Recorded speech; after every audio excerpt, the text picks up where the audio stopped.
Rogers TV.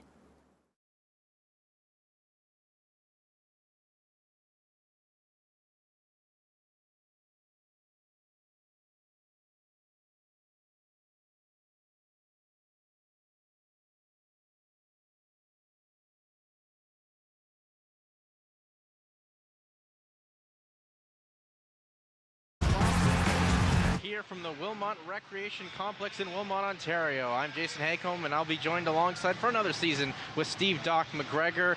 And it's the home opener here for the Wilmot Wild. Steve, they already got themselves off to a solid start, off to a 2-0 roll, and one of those victories against their arch rival, the Fergus Thistles. A little bit of a change this season, some new players, new faces, but so far same results as usual for Wilmot. Yeah, it's not surprising as we try and talk over the motorcycles on the arena there, as Wayne Paddock has another grand opening here for the Wild.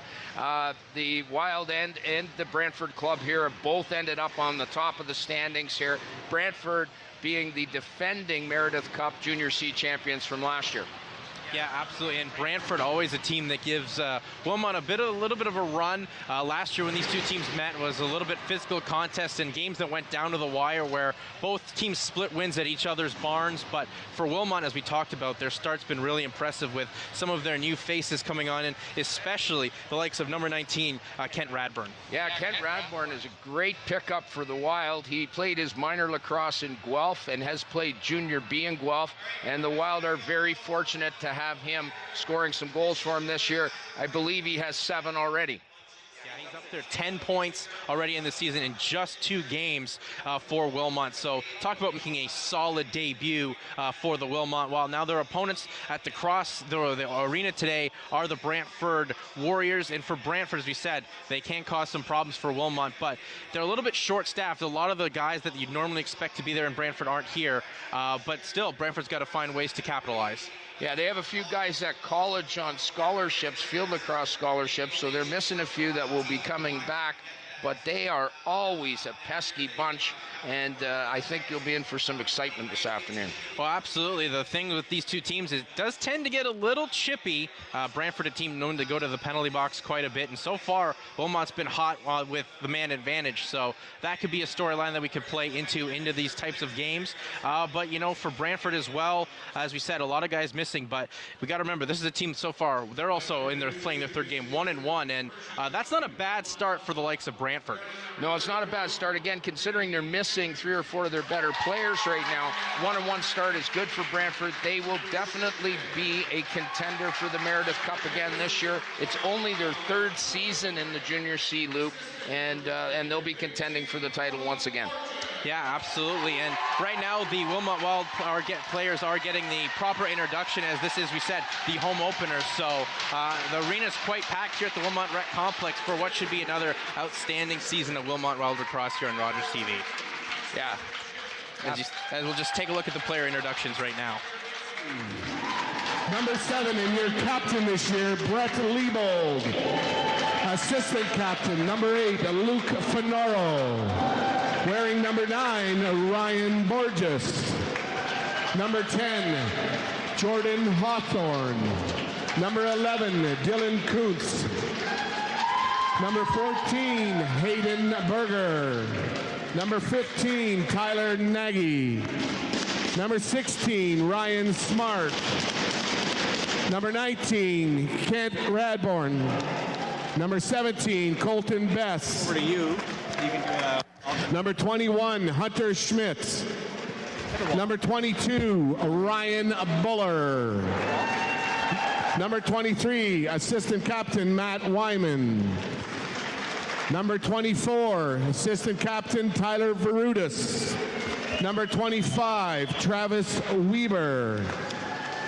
And number 45, Cody Hudson. Coaching staff this year are head coach Rick Windle, assistant coach Kevin Miller, assistant coach Johnny Thule, head trainer Dan Liebold, and general manager Ryan Fitton. All right, at this time, I'm going to let Les say a few words, and we're going to do a ceremonial face-off, our anthem, and we're going to go. So, Les? Good afternoon, everyone. Welcome to the Wilmot Recreation Center, and welcome to another wild season. We look forward to this every year because we always have a great team here and we have great support. So good luck to the Wild boys this year. Have a great one. Thank you. All right, we're just going to do a quick photo. Can I get the captains out, please? And I'm going to ask all of our riders to come around as well. Give you that. That's going to come in. You guys want? Absolutely. Get up here, Slim. Let's go. You guys get up here. Short one's in the front.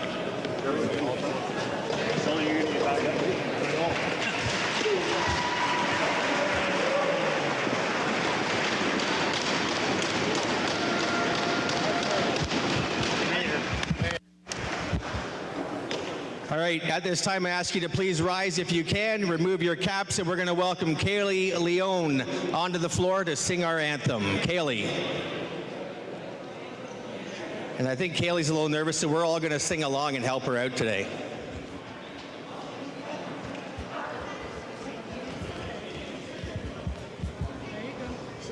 There you go.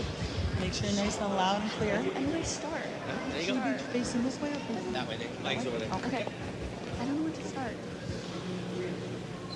Where do I start? Okay. Go ahead. Make sure you're nice and close. Oh, Canada, our home and native land, true patriot love, and all thy sons command. With glowing hearts we see thee rise, the true north, strong and free. From far and wide, oh Canada, we stand on guard for thee. God, keep our land glorious and free. Oh, Canada, we stand on guard for thee.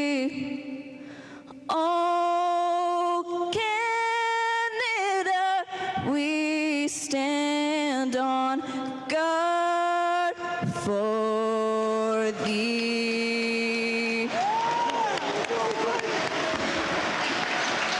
Wow.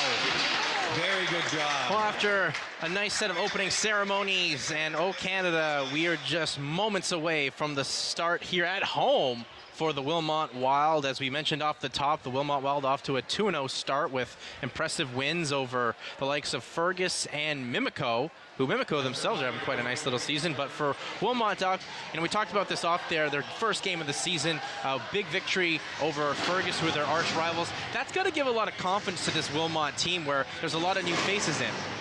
Yeah, sure does. They do have a lot of new faces. Their goaltending's the same with Chenier and Fitton. Chenier in his last year, Fitton in his second year. Chenier getting the start tonight, but it is good for them to get a couple of wins under their belt. Well, absolutely, and it's nice to come home after all those success on the road, but a little bit more pressure here at home. It's the home opener. A lot of nice fans have come out here to spend their Sunday afternoon with this Wilmot Wild team, but the big thing for them, I think, this season is going to be continuing what they had offensively, and I think the big benefactor for them is the veteran presence they have between the pipes with Chenier and how well Reed Fitton looked last year. And this is just his first season. Yes, and as the great old New York Yankee Yogi Berra said, home openers are fun whether they're at home or away.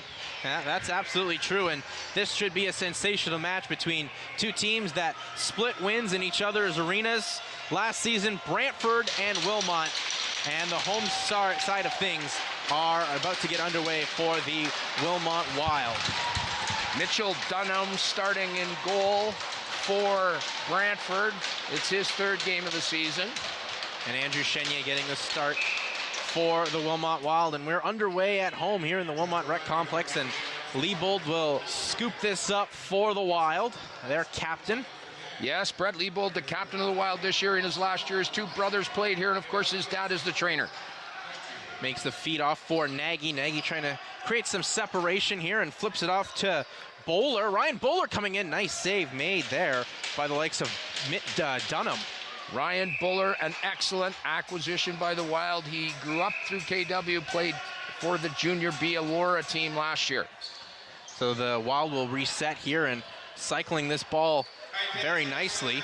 Get that there for Wyman. Shot goes high and wide, and Brantford trying to break off. A nice check laid, and turnover will come the Wilmot Wild going back the other way. And already see Bowler trying to create some separation. Bowler still with it. Shot on, scores! Ryan Bowler gets the game's opening goal of the game. It's 1-0 Wilmot. Well, that didn't take too long. I had the pleasure of coaching Ryan Bowler, and I always said he is a bull, and he shows that right here as you see him dig right in and barrel through a couple of Brampton defenders and force that ball through Dunham. A great start for Ryan Bowler. Well, absolutely. It's always nice to come into a new venture, a new team, and have a big impact early on in the game, and that one just went right off the pad and down on Dunham. And 1-0 early on here for the Wilmot Wild. Trying to get something going now here for the Warriors, as they really press that one out there. Number 23 for them, Max Lewis. Shot goes high up into the netting, so will be Wilmot ball. And already a good set of defensive presence here from Wilmot, making a shot go wide, and on the last break that Brantford tried to set up, knocked off the ball and turned over, which led to that Bowler goal. Now fed that all the way around here for, looks like Kuntz. No, actually his shot fed on, just save made there by Dunham. Absolutely putting the pad down on Ryan Smart. Yeah, nice shot by Ryan Smart up close, but Dunham foils him that time. Taken out here for Brantford by their number 22 and Josh Wright. And now, if anything, Brantford really want to settle things down. It's been such a hot start. Shot coming from far out there by Jaden Dradge. Save was made by Chenier, and the net got off, knocked off its moorings a little bit. That Dradge can really shoot the ball. He's like 15, 20 feet outside the dotted line, and he rang it off the post. And he just had another good shot there. He really did.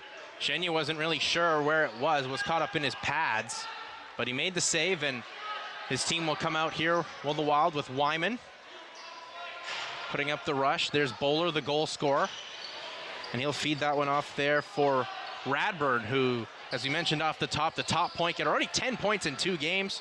Talk about a nice addition to your team. Bowler feeds that one through. Shot coming on was there. The likes there of Jerminski.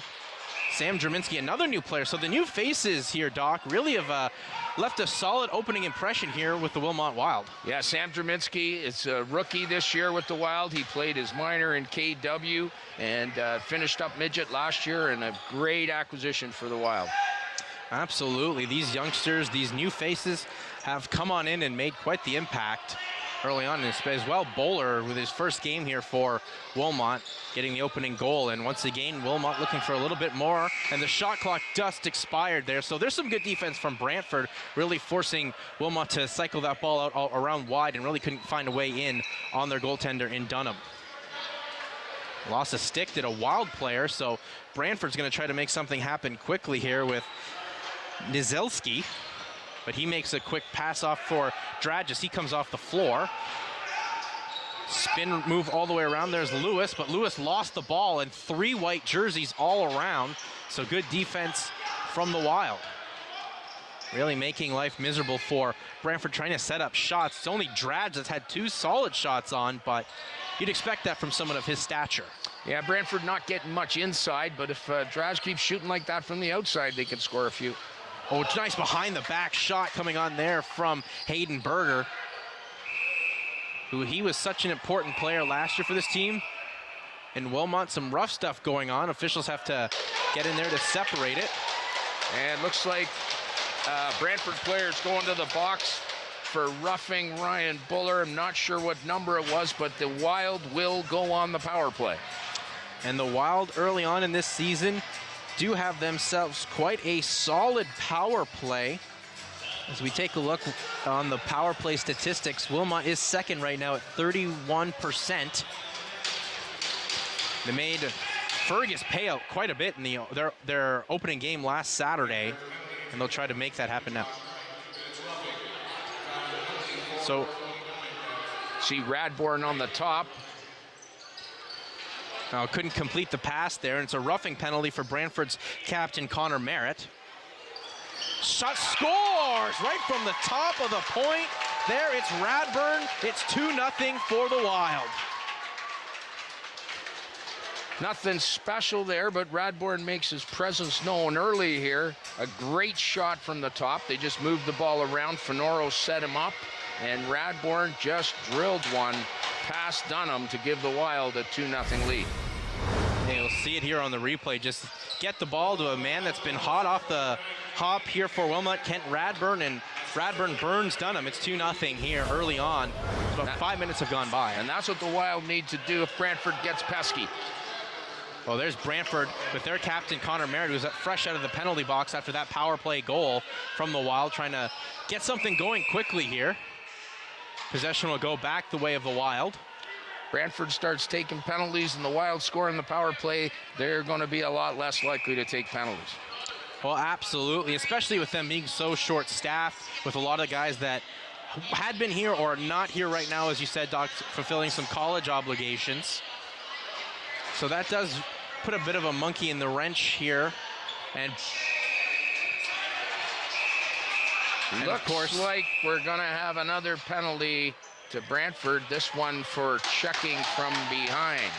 So a checking from behind penalty will come for Brantford, and once again Wilmot will head to the power play, and that Wilmot power play is going to be brought to you by Lori Teskey. Here for the Wilmot Wild, the Wilmot power play is brought to you by Lori Teskey from Remax Solid Gold. And let's see if the power play for the Wild can be a solid gold. They made quick work with Radbourne. Can't feed that one in cleanly for Verutis. And out in transition the other way. A nice one-on-one developing here as Brantford will settle things down with Blake Dunford waiting for some extra support. Thought about the pass off for Lewis. Oh, and a big takedown. Big hit on Verutis, and leads the other way here for the Wild. Yeah, great play by Tyler Verutis. For those watching who don't know lacrosse, when you're killing a penalty, you can't go back over that white line there at center, and that Tyler Verutis forced it back over that white line. Good job by him. So Berger will set up shop yet again. Wyman, and then feeds that off to Kuntz. Back to Kuntz again. Wyman, Kuntz. Where's he going to go with it? Off to Wyman. Wyman trying to set up where he wants to go. Shot coming off from another newcomer there in Zister. Shot was steered away there by Dunham. Fed back to Berger from behind the net. Berger trying to set things up at the top again. Get it to Kuntz from Wyman. Wyman fed on back. Now Wyman's got it. To Kuntz. Trying to settle things up. And there's a shot from Berger, but a good save made by Dunham. Yeah, that was the Wild's second power play unit. They did a good job. Dylan Kuntz there, another rookie for the Wild coming up from the KW midget team. Brantford trying to separate. Nice speed shown there by Owen Robertson.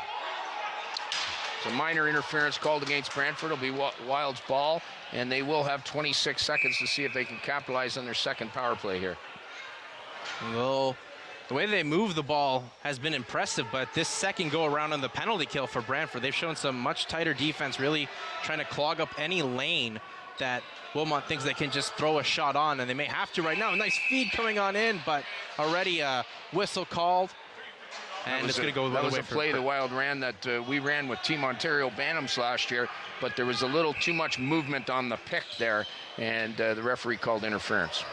So about 5 seconds left on the man advantage for Wilmot. Fed off here for Dradge. And there comes Garwell out of the sin bin for Brantford. And Brantford really needs to find a way to set up some shots there. Nice shot coming from Lewis. Loose ball. Chenier knocked him down, but it was in the crease, so it wouldn't have counted anyway. Max Lewis there, he's got a couple goals already this year. Longtime Brantford player. His dad, Bubba Lewis, is the head coach of Brantford. Well, Lewis has been trying to, one of those factors here for Brantford, trying to generate some offense. And they get another chance at it right here. Another minor interference call going the other way here will be Brantford. The Warriors, they need to come out to play. Only down 2, but feels a little bit worse for how many lack of shots they have on right now. So Brantford will set things up. Tried to feed it right there for Robertson. Boy, he's got some speed in his own right. But Wilmot picks this one up. Schmidt with it. Yeah, good loose ball by Schmidt there. He is another Hunter Schmidt, another wild rookie this year that came up from the KW Braves. Berger tried to drop that one right in, thinking someone was going to try to come right on the inside, but miscommunication. Ball's still going to be in the way here with Wilmot, and we get a fresh shot clock as well. So everything really working out early on here for the Wild. Try to feed that one in for Nagy. Couldn't come to him cleanly, but he scoops it up off the hop. Fed on back for Verutis. Kuntz with a shot goes wide, but the ball bounces right back here for the likes there of Jerminski. And good save made by Dunham. Dunham's really stepped up here to keep the score level at 2, but a dangerous pass going the other way here, though, is Brantford with the likes there of Martins. Got a penalty coming up to Wilmot here. Brantford's goalie is out. They're going 6-on-5 here. So we'll see what Brantford can do here with this delayed penalty coming up for Wilmot. Shot from far out by Dradge. He's not afraid to shoot from anywhere, and frankly, he is dangerous from anywhere. Well, he absolutely is, and that's what you kind of need to have right now. Someone in the likes of Dradge, not afraid to put any balls on the likes of Chenier. Yeah, so the call here is too many men on the floor for the Wild. So Brantford will get their first opportunity on the power play. With the line changes, you got to be careful. You can't let somebody out of the door too early when the other fellow's coming back in through the box.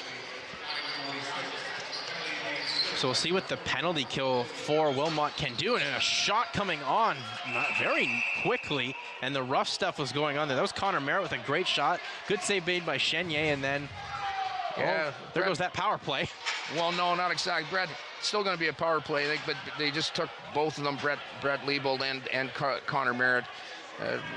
Merritt kind of, made a big showing with the little shot that Liebold gave him, but the referee smartly called them both.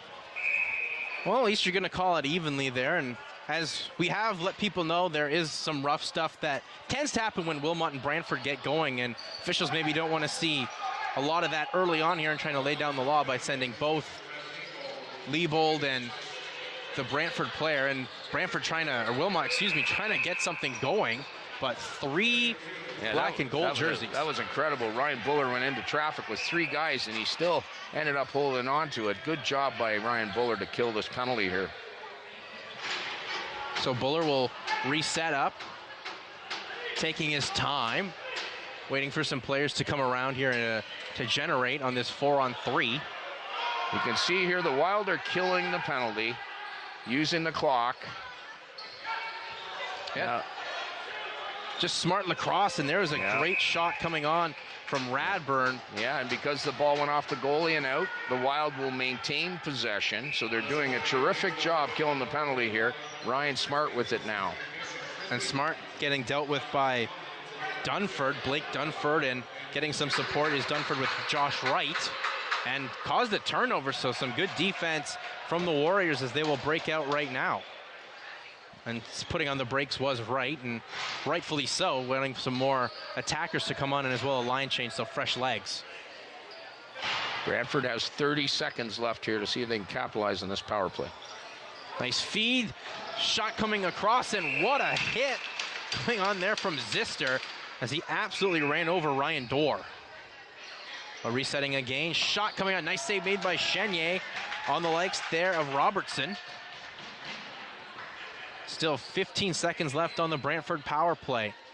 Dradge throws that one all the way, then they get it back for Robertson. Oh, nice give and go behind the back type of a pass coming on, but turned over too much there as Como tried to make a nice, pretty pass, and it really didn't result. And then Wyman scooping up, going the other way to end this power play. Yeah, great penalty kill by the Wild. Some good stops by Chenier.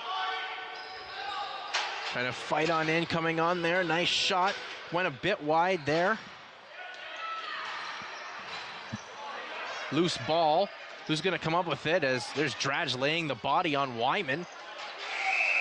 Down, and it's still going to be the way of Wilmot with a little extracurriculars there from Dradge. It looks like you got another penalty to Brantford coming up here, and it's Dradge, and this is an automatic call.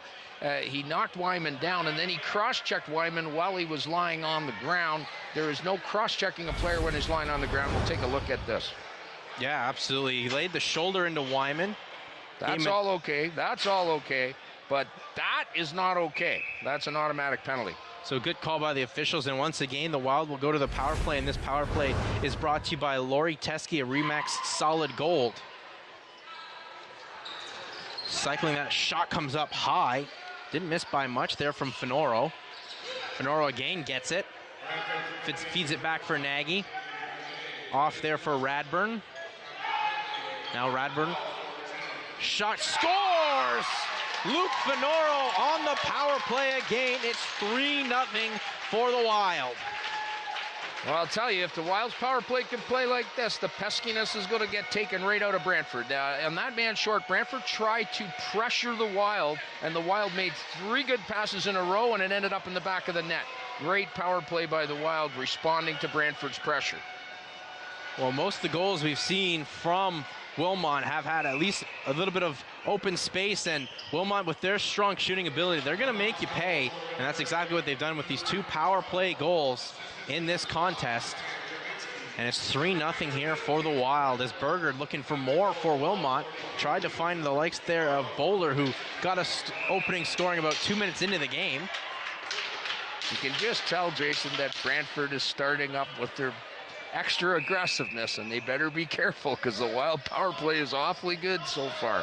Well, that's absolutely a fact, but as well, the way the officials are calling the game, they're not willing to take any guff from either team. So definitely got to be careful, because the way the Wild have been so far, 2 for 3 on the power play, definitely make you pay. And ball coming here quickly. Trying to reset up, and Brantford tried to get it a little bit too quickly. Now, there's the Wild got called on a minor interference here, which means a moving pick.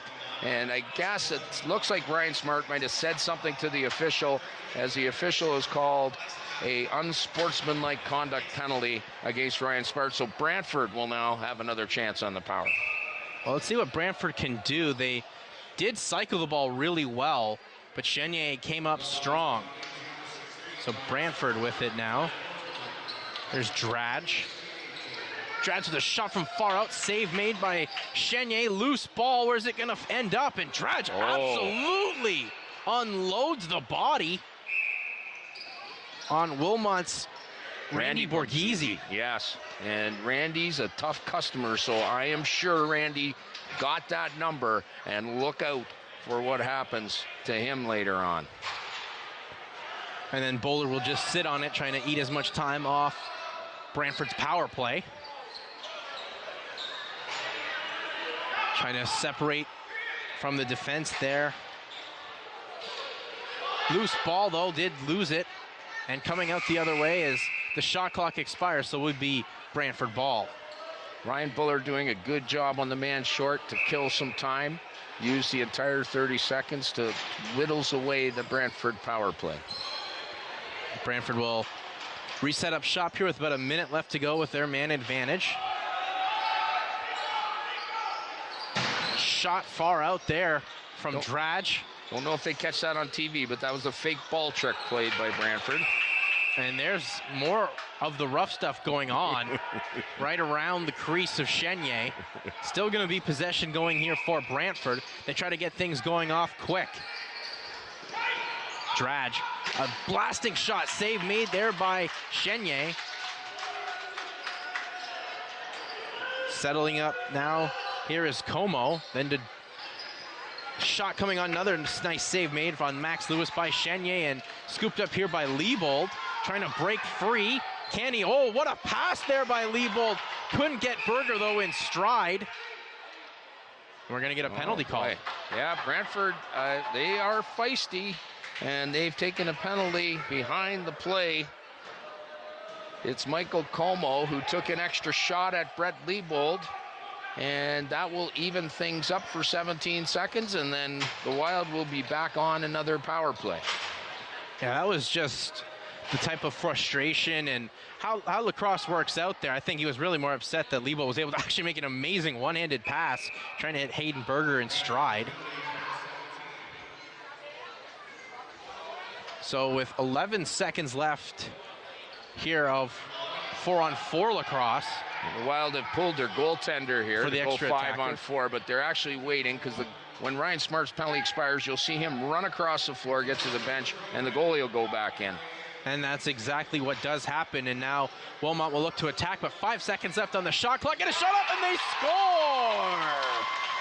What an absolute blast that was from the likes there of Sam Jerminski, and it is 4-0 for the Wild. That was a great cross-floor pass coming from the crease. I believe it was Tyler Verutis, and over to Jerminski, the Wild rookie, who fires one in. We'll watch it on the replay here. So it goes down into the crease. It is Tyler Verutis, and he fires it right across. It's very difficult for a goalie to stop that because it's a quick pass across. The goalie's got to move across and get himself positioned, and a great job by the Wild, who are now 3 for 4 on the power play, and they are making Brantford pay for their sins. And that was a Lori Teskey Remax Solid Gold power play. Didn't even have enough time to get the sponsorship in, but this power play for the Wild has been that solid gold. Wyman breaking out quickly in stride. Needs some support, though. Oh, and here we go again. Here we go again. It looks like Brantford's going to the box again, and the referees are not putting up with anything for Brantford. And this time, it's going to be a slash to Michael Como and a 10-minute misconduct. So Brantford's peskiness is getting the best of them right now, and the referees are having none of it, and the Wild power play continues to roar. And once again, we got ourselves a Lori Teskey Remax Solid Gold power play here for Wilmot, and the way they've been 3 for 4, I'd say that's definitely solid gold, and that's such a bad penalty to take there for Como late. I mean, I know your team's down 4-0. You're trying to use that aggressive style to maybe turn the tide, but the way the officials have called it, you got to be careful with what you're doing, especially behind the play like that, Doc. Yeah, there's 2 ways you can deal with that. You deal with that physically on the floor. In other words, you have other players kind of step up to kind of answer to the extra shots, or you keep scoring goals on the power play. And I'll tell you this, if I'm coaching, I'm going to be telling my team, knock it off. We can't afford these penalties. So here we go once again on the power play. Just cycling this on through Kuntz, but he gets a nice friendly bounce off the boards. Shot from Berger, and it actually found its way through. Aiden Berger scores once again on the power play. And the Wild just keep on marching here with this terrific power play, now 4 for 5. That was their second power play unit. So not only does their first power play unit score, their second one does. Great pass over to the veteran now, Hayden Berger, who sneaks it in on the short side of Dunham here. You'll see it just sneak past his pad there. Great shot by Hayden Berger. And it's 5-0 Wild, 4 on the power. Yeah, 4 power play goals when you've scored 5 goals is quite impressive, even for lacrosse standards. We will see if this takes a little bit of the peskiness out of Brantford. Well, so far it has not. Brantford hasn't learned their lesson here. Can't give Wilmot the man advantage.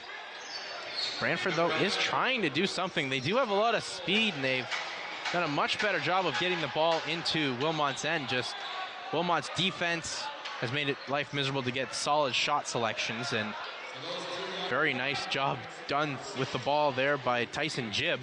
Yeah, Tyson Jibb, a fourth KW Brave midget that's up here. So they've got 4 KW Brave midgets that I've seen so far. Nagy puts on the stop and start. Off for Radford. Shot from Brutus, nice save made by Dunham. And Brantford clears. Who's going to scoop up with this one? It actually was Nagy for Wilmot, so Wilmot will reset up shop in the Brantford end.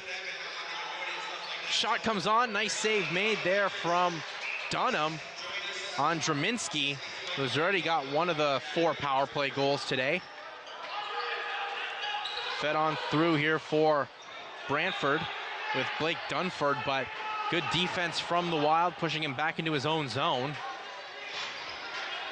Taken on here by Brantford, and they tried to feed a nice pass in for Dunford there as Nizelski did, but defense worked out once again as Chenier, and as well when Chenier's been tested, he's made the big saves, but hasn't tested it that much. Now the Wild have done a good job of keeping Brantford to the outside, and they've also done a good job on the man short. Coming in is Draminski, but shot was steered wide there by Dunham. Loose ball scooped up here and dealt with by guy making his debut there, Bowler, who got the opening goal of the game.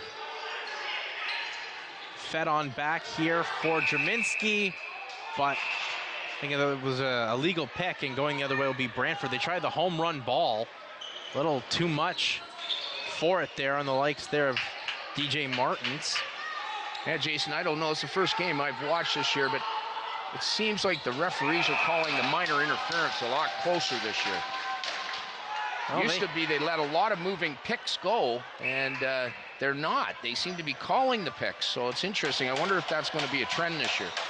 Well, it's something we'll have to keep an eye on as the season progresses. Only 3rd game for both teams as well, so could be also the refs letting things be known that we're not going to let that nonsense happen. And there's Randy Borghese, who remember got hit earlier, and he just finished Connor Merritt there on a loose ball. Yeah, I think Connor Merritt definitely knew about it. Trage with a shot from so far out that Chenier definitely had to be careful of. And Connor Merritt just drilled Randy again. So I'm sure Randy's got the number again. Nagy tries to put on a burst of speed to go around the defender. Still with it is Nagy. Up for Brutus. Brutus breaks free. Shot on. Scores! Tyler Verutis makes this one 6-0 with 1:23 left to go in the first period. Well, Tyler is half of the Tyler connection. Tyler Verutis and Tyler Nagy, 2 veterans that the Wild have to get a lot from this year, and I really hope we get another look at that. It's called the swim move. Watch what he does as he reaches his stick right over top of the Brantford defender, goes straight to the net, and beats Dunham to give the Wild a 6-0 lead. 6-0 early on. Man, Wilmot, this team is rolling on, and that's what you'd expect from a veteran to definitely do. And look at this from the Wild here, all over the Brantford Warrior player with the ball. We finally got a penalty call, and guess who it is? It's Randy Borghese, who just, I believe, just really hammered somebody on the floor. Oh, there's slash to somebody's midsection there. That was Connor Merritt, the Warrior captain, going a little low there on Hunter Schmidt. So let's see what the calls are going to be here. Yeah, this should be interesting because first of all, Wilmot was definitely going to get a penalty, and then after that extracurricular serve. Yeah, the referee did not miss Connor Merritt's slash. And it's Brett Liebold who's going to the box for the Wild. So both teams' captains will head to the sin bin here with 1:06 left to go in the first period. Well, Randy Borghese did get caught there. I thought he was going to get away with it, but no, he's going to the box too. I think the Wild may get the extra penalty here, so we'll see. Yeah, we shall see. Poor Connor Merritt of Brantford, he's had a rough go there. He's been hammered a number of times, and he lost his cool there and really gave a very wicked slash. And I believe it may have been Brett Liebold there right through his midsection.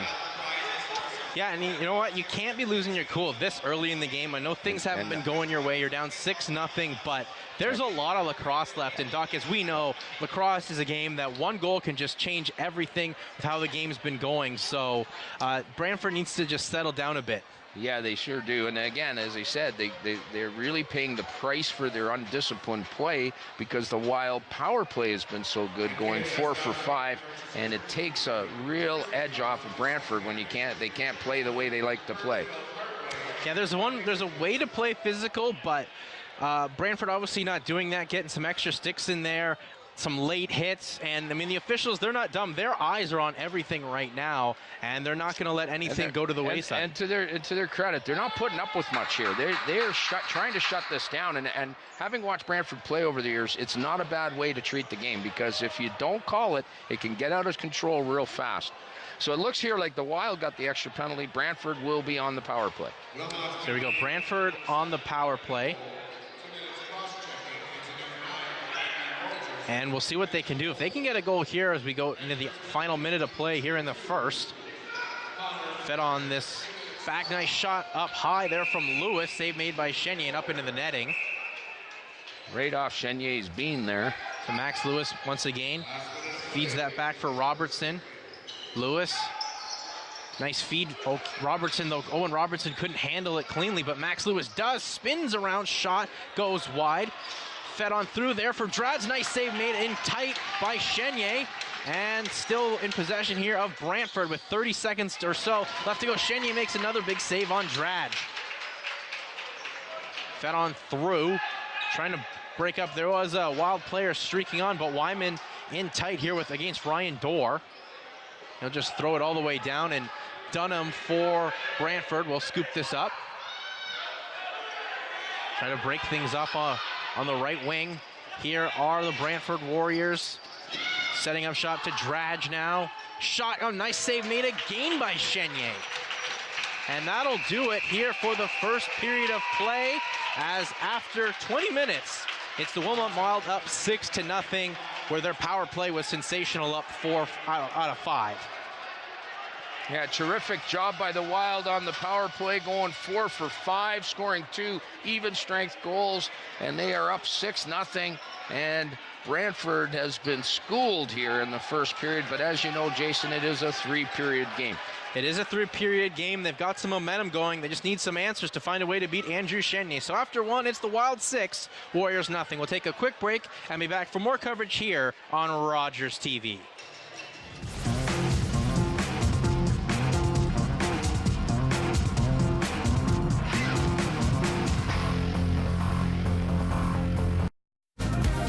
Whether you're here to catch the big game, to relax with the girls, celebrating with the team, or to just simply enjoy some great food, the Wild Wing family wants you to go ahead and get wild. TLC Pet Food delivers our premium quality food free to your door. Made with high quality ingredients, our whole life puppy, dog, and cat food has a taste your pet will love and nutrition you can trust. Online orders for TLC are delivered fresh and delivered free to your door.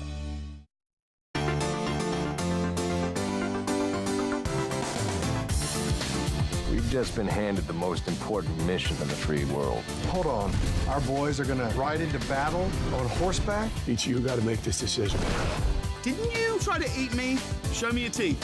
Do like a goat, like, It was you! I knew it! How are you? So good to see you.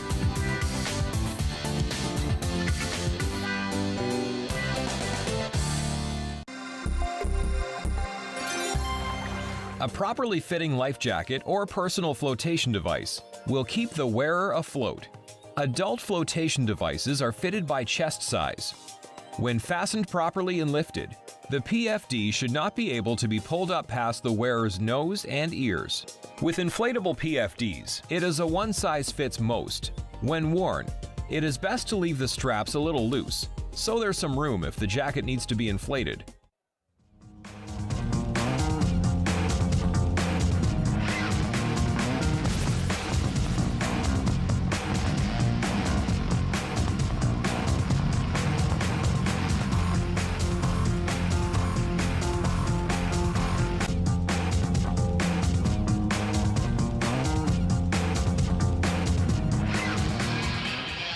Welcome back here to Wilmot Wild Lacrosse, brought to you by Wild Wings Kitchener.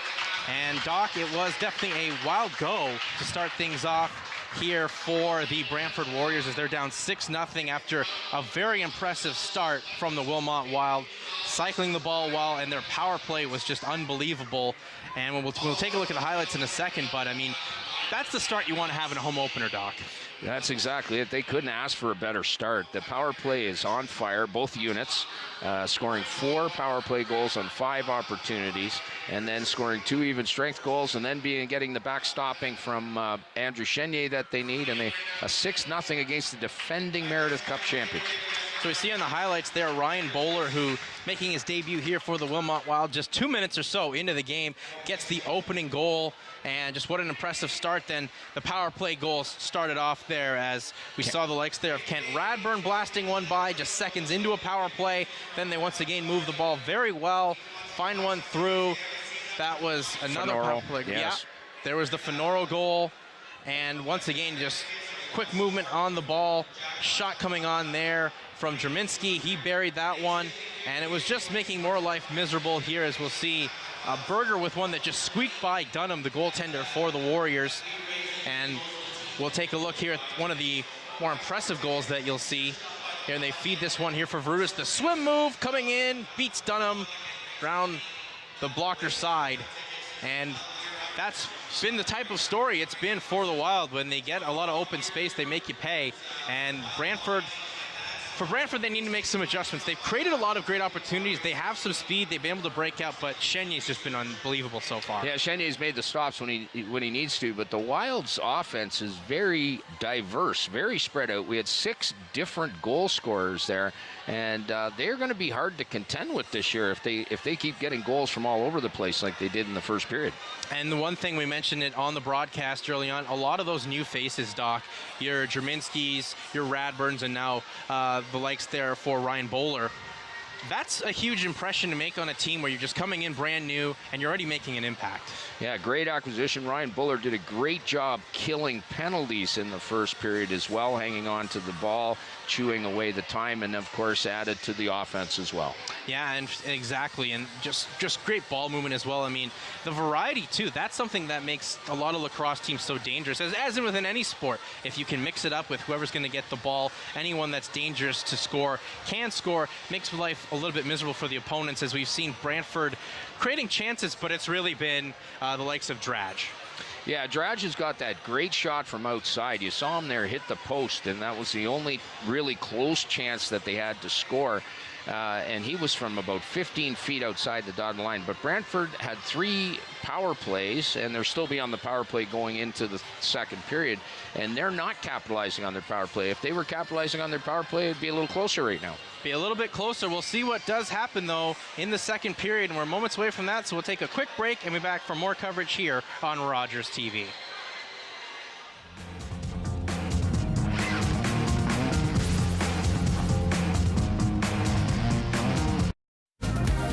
Whether you're here to catch the big game, to relax with the girls, celebrating with the team, or to just simply enjoy some great food, the Wild Wing family wants you to go ahead and get wild.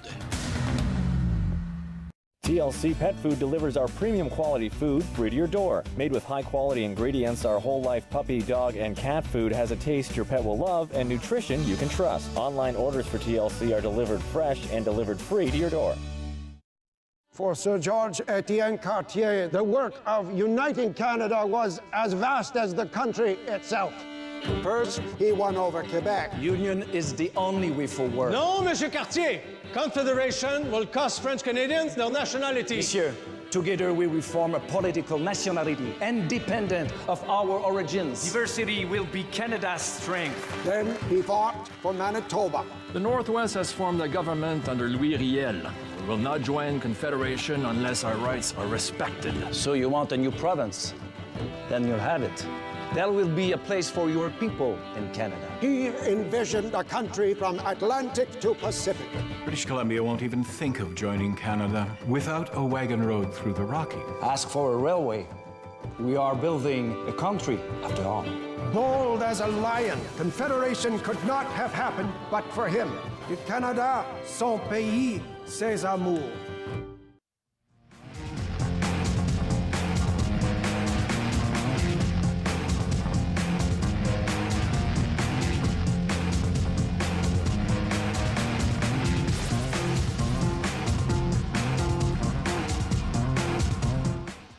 Welcome back to Wilmot Wild Lacrosse here, brought to you by Wild Wings Kitchener, and we have a special guest with us here in the first intermission here. It's joined here by Michael Sullivan and David Mathis of Ride for Dads, and we saw you guys out there in the opening ceremonies here riding the motorcycles around. So Mike, tell us about what Ride for Dad is. So Ride for Dad is a fundraiser to raise money for prostate cancer research and education. We, in the Grand River chapter here in the Kitchener-Waterloo area, have been in existence since 2004. And locally, we've raised about $1.5 million in our time since 2004. So our event this year, it's a one-day pledge ride. It's a parade route followed by a poker run throughout Waterloo County, Waterloo and Wellington County. And this is one of our stops this year here at the Wilmot Recreation Center. And we end up at the Waterloo Regional Police Association Rec Center as our final point. Everybody gets lunch, and we hope to see in excess of 800 riders out this year and supporting the cause of raising monies locally for prostate cancer research and education. Well, that sounds like a fantastic day, a full day for people that are big motorcycle enthusiasts. So Dave, I mean, how long have you been involved with the program here for Ride for Dad? Well, both Mike and I have been on board since day one here locally. It's been 15 years. This is our 15th campaign, so we're quite excited. You know, we've definitely hit some big numbers. We're, you know, close to $1.6 million back to the community over the last 15 years. You know, prostate cancer is one of those things. It's the most common cancer in men. You know, 1 in 7 men will be diagnosed with prostate cancer. 39,000 men in Canada will die this year. So, you know, prostate cancer is a serious health issue. And the thing about prostate cancer is if you get serious about that, you get checked, there's other health issues that could come up as well. And so it's a great way for men to keep themselves ahead of the game and alive for their families. Yeah, absolutely. I mean, they always say it's just a simple little check and it's all for the best. So nice to see you guys out here promoting that. Mike, I mean, how important of an event is this? I mean, you guys get a lot of motorcycle enthusiasts with it. I mean, it seems like the ultimate event for, you know, the macho type man here. And you're raising a good cause for it. Well, certainly the demographics of riders. I mean, the average motorcycle rider in Canada is about 47 years of age. So it's right in the wheelhouse of the people we're trying to reach and the people that we're trying to send the message out to get checked. And, you know, behind every man is usually a good woman. And if we can get the message delivered to her, she usually maybe precipitates him getting checked out. So you can get more information at ridefordad.ca. And we'd love to see everybody out on June 2nd. Well, it sounds like a great event, and hopefully you guys get a big turnout. It's a full-day event, and obviously for an important cause on prostate cancer. So, Mike, Dave, thank you very much for this, and enjoy the rest of the game. Thank you. Absolutely. All right, we'll take a quick break. Oh. Well, as we just see here, we're seconds away from the puck drop, or the ball drop, I should say, here for second period action. As we mentioned, it's 6-0 here for Wilmot up on Brantford. And Brantford still does have a bit of a power play to work with.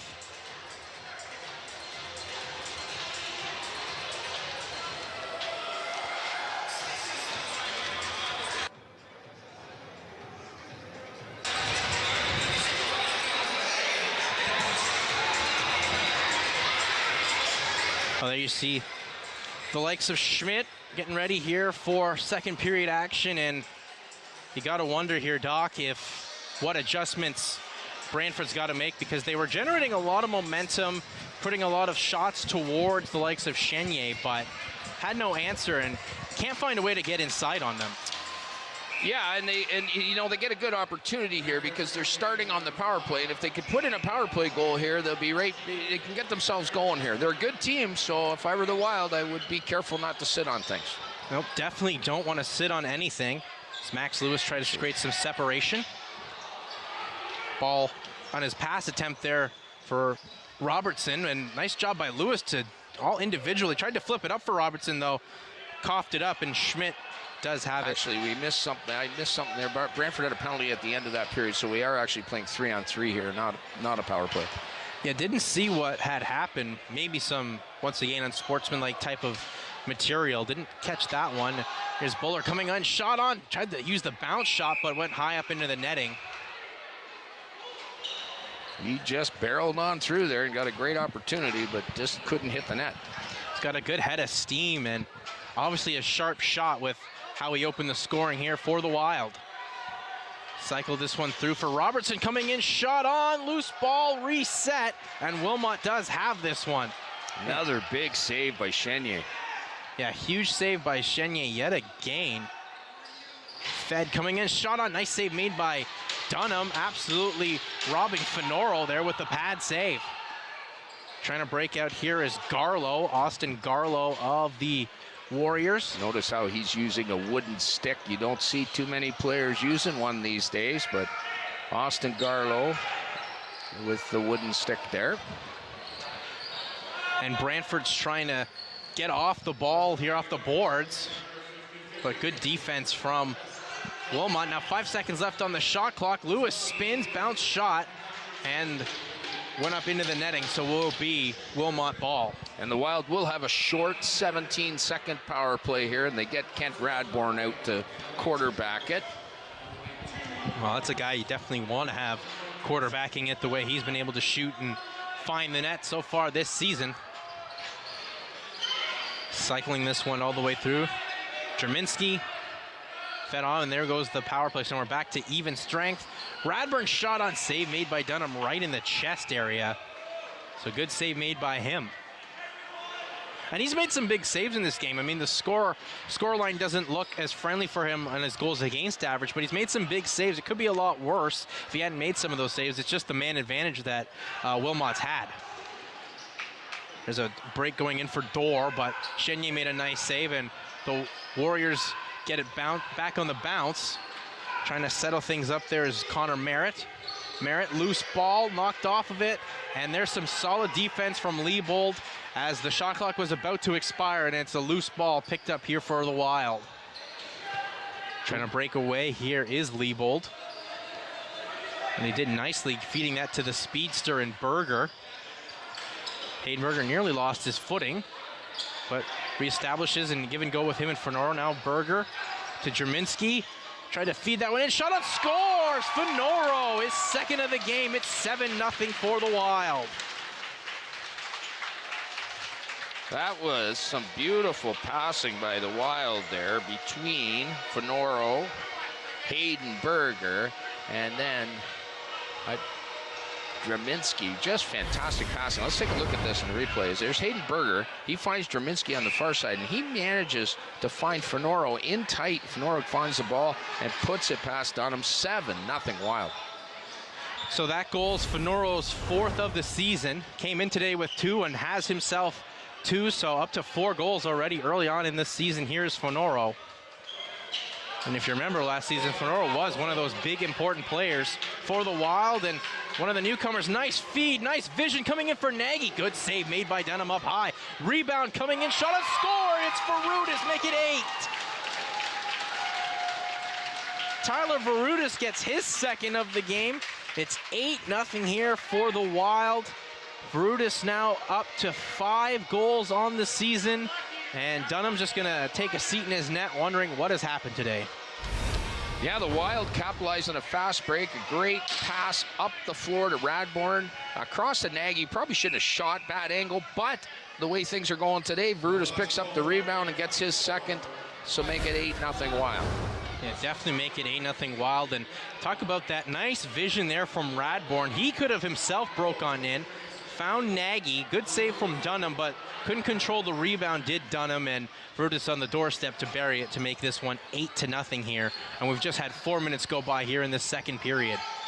Shot goes far out there from the Brantford Warriors captain in Merritt. Shots, and there it is. Merritt capitalizes, gets himself a goal, and Brantford is on the board.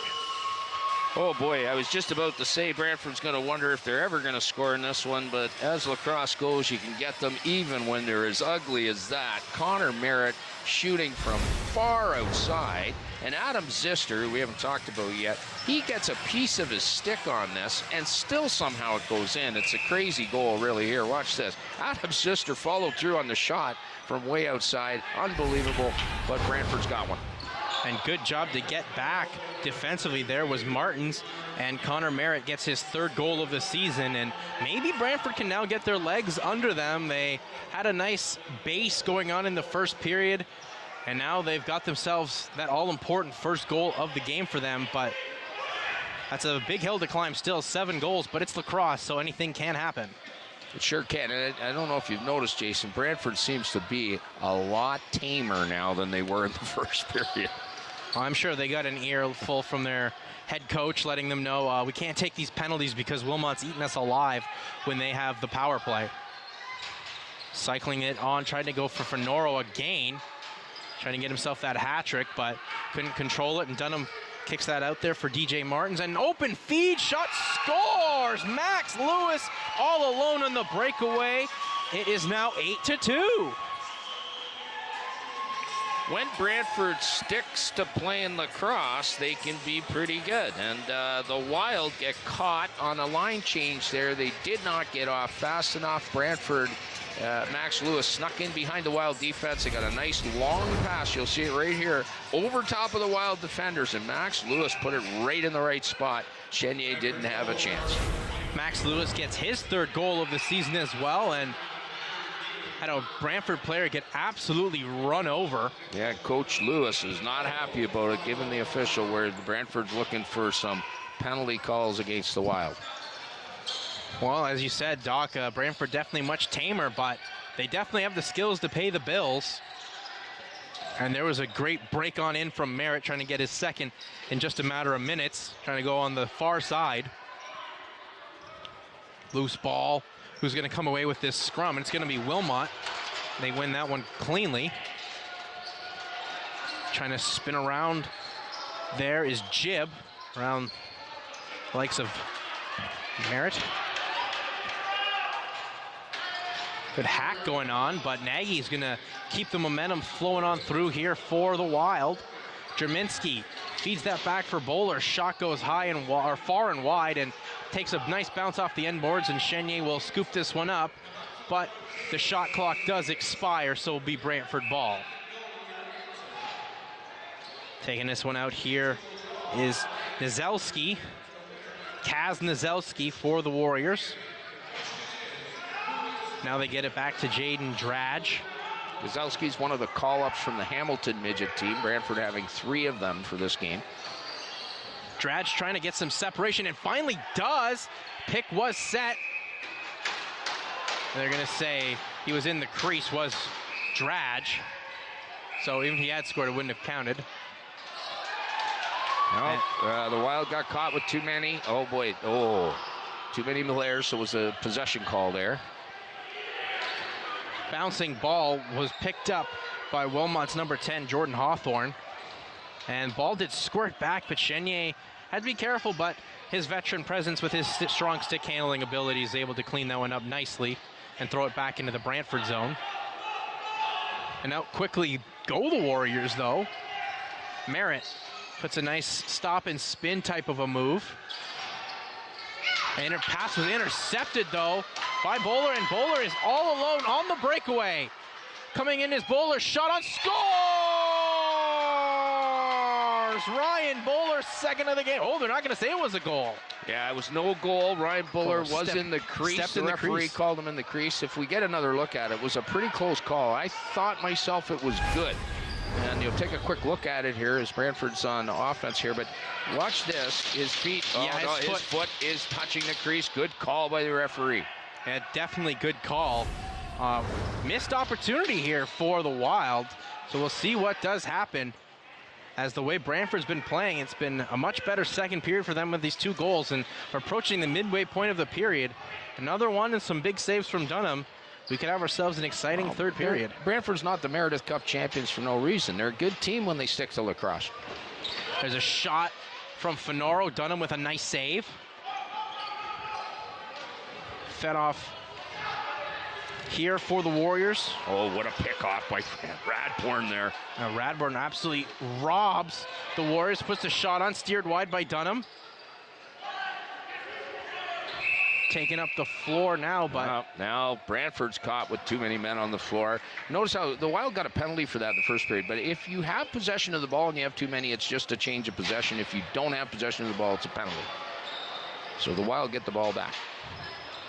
So Wilmot will try to keep their solid play going on, and Berger knocked into the crease, so will be Brantford ball. Picked up here by Thomas Richardson. But Brantford can't do much with it, as was picked up there by the Wild. And Schmidt with it now. Trying to find the opening, and he does. Nice pass made there by Schmidt. Off for Wyman. Now Wild with Varutis. 4 rights on the floor here. Interesting. Nagy with a tough shot all the way around Robertson, but Dunham made a nice save, and they're trying for the home run ball yet again. And it does work out here with Blake Dunford with it. Dunford makes a nice move, trying to get around the defender, but good job to get his feet back. There was Zister. Now to Drage. Adam Zister, a new acquisition for the Wild this year. Trying to put a nice shot on there from the top is Merritt. Went wide. Scrambling for the ball, but shot clock expires and will be Wilmot Wild ball. Adam Zister hasn't played lacrosse for a couple years, but a great acquisition for the Wild. He played his minor in KW, played some intermediate lacrosse. I happen to be lucky enough to coach him, and he is both a good offensive and defensive player and is helping the Wild out, mainly on defense, it appears. And he's been a solid defenseman so far this year. It's still early, but made his presence very well known, and they try to make a feed going on in for Jerminski, and he's taken down right from behind. Surprised there wasn't a penalty call on that. Was clearly checking from behind. The referee just calling minor interference here. So the Wild will reset there. Hudson fed it for Varutis, and they try to get it for the likes there of Bowler. Now fed up here as Brantford regains possession. Nice stutter step move by Quinn Drysdale. Quinn Drysdale tries to go around Liebold. Shot on by Drysdale. Good save made by Chenier, and he just couldn't control the rebound, but got enough of it to steer it wide and picked up here by the Wild. Coach Bubba Lewis told me before the game to watch him, and that was nifty by Quinn Drysdale, and I can see why he has us watching him. He definitely does. Quite the speedster. Doesn't have much size, but as they say in the world of sports, speed kills. Now, good ball movement yet again from Wilmot. Save made by Dunham. Shot clock resets. Who's going to come away with this one? And it's going to be Wilmot ball still for that rough check up against the boards. Brantford playing much better defense this period. Trying to find some space here was Wyman, off for Smart now. Smart putting on the brakes, trying to cycle things around, and he gets it to Nagy. Fed on through there from Berger. Good save from Dunham. Loose ball. Where's this one going to end up?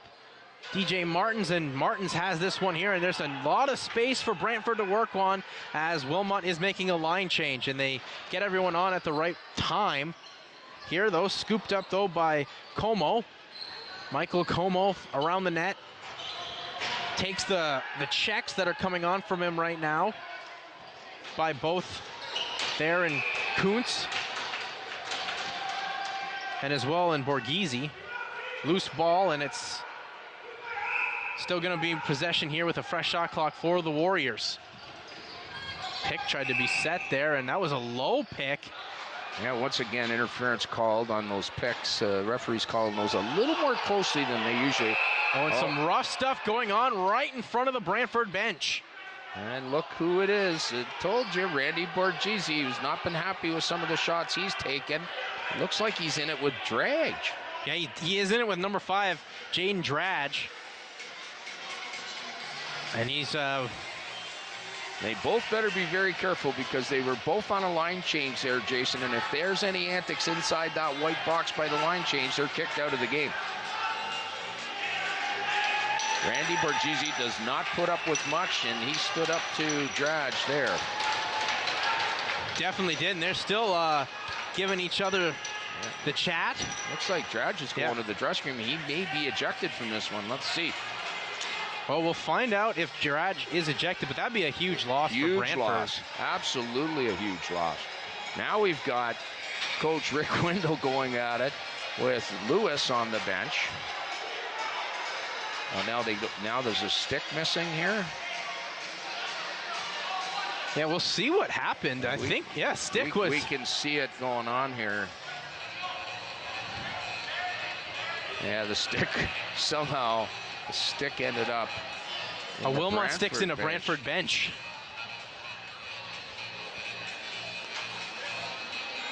So they're trying to sort that out right now. I remember I was coaching once, and we had one of the opposition sticks make a way on our bench, and when it got back to him, it was bent in two. We ended up paying for that later on.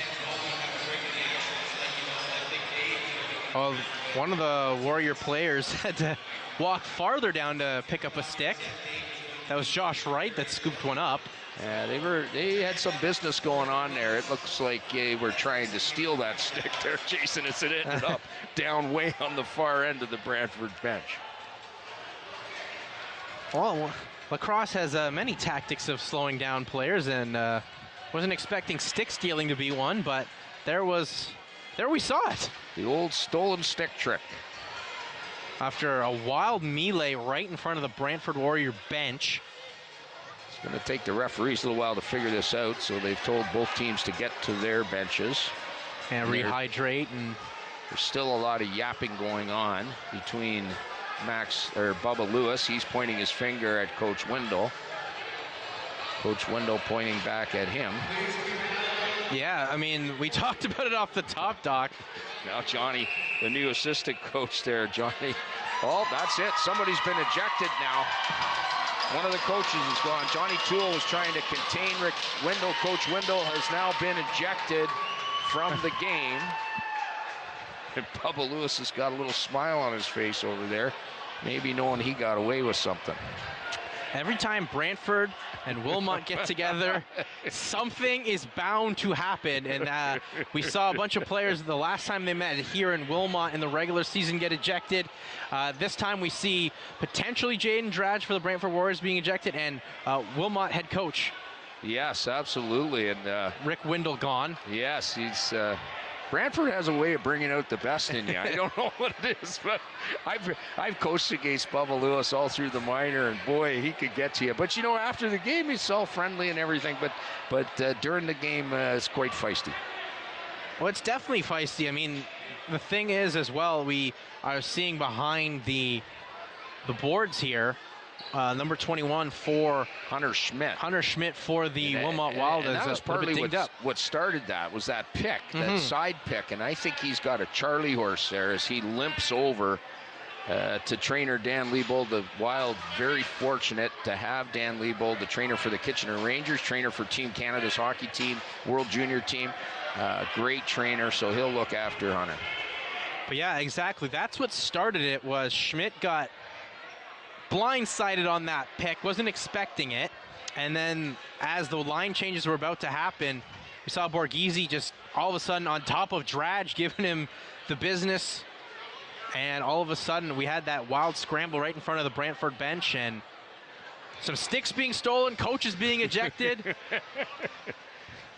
Welcome to Junior C Lacrosse. And all of a sudden, the lacrosse game broke out. Yeah, and exactly. We're getting ready, and it looks like Brantford's going to have a 4-minute power play out of that. I'm not quite sure how that happened, and I'm not sure if Drage made it back to the penalty box or if he was ejected, but the Brantford has a great chance to work themselves back into this as they have a 4-minute power play. Well, they do have a 4-minute power play. We still want to know for sure if Drage has been ejected, because as you talked about, anything going on between those white lines on the boards is an automatic ejection.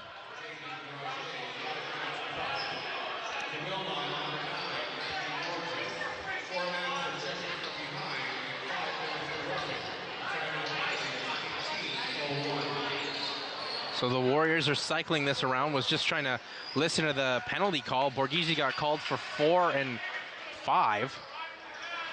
So they're going to go with a 4-minute penalty here. Trying to feed that one through. Settling it down, though, is Bowler for the Wild. And now we're back to action. That was about 5 minutes or so of trying to sort everything out. Bowler doing a great job again, killing penalties here for the Wild. Bowler with a shot.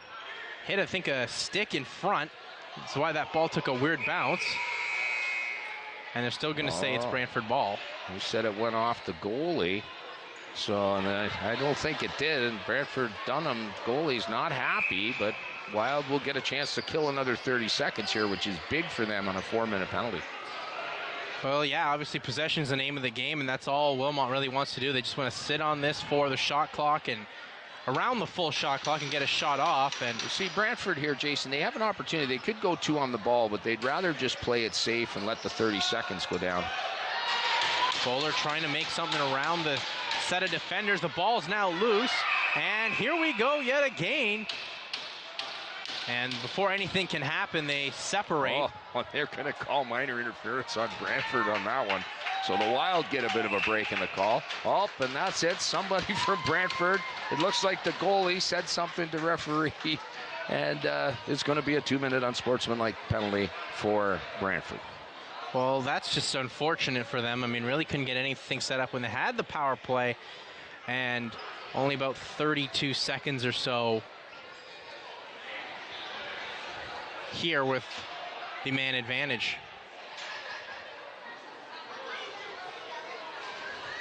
So settling it up is, we'll take things here, will be Tyler Nagy for the Wilmot Wild. So that will negate Brantford's power play. So we'll go 4-on-4 here for 2 minutes, and then Brantford will have another 32-second power play. So scooping this one up, here's Varudis trying to, or actually still Nagy with it. Nagy trying to flip that one in for the likes there of Radburn. Trying to hit another stretch pass was Dunham, and this one worked out to DJ Martins. And all alone, coming in, shot on, nice fake, but Lewis lost the ball at the last second. Yeah, Brantford got in behind the Wild again on a line change there. So fed out there for the captain, Connor Merritt. Merritt trying to break his way around Leibold. A captain and captain battle. Still with it here are the Warriors. There's nice check coming on from Varudis. Absolutely wipes out Merritt. The action going on in the corner. And still some rough stuff going on in the corner. We're all having trouble seeing that. Can't see it. We can't see it. And the screen can't see it either, but it's Brantford's ball. Oh, good feed coming in. Shot on. Nice save made by Chenier. And out in transition the other way quickly is Varudis for Wilmot. Leibold picked this one up. Taking it out here is Brett Leibold. He'll flip it up for the likes of Sam Jerminski.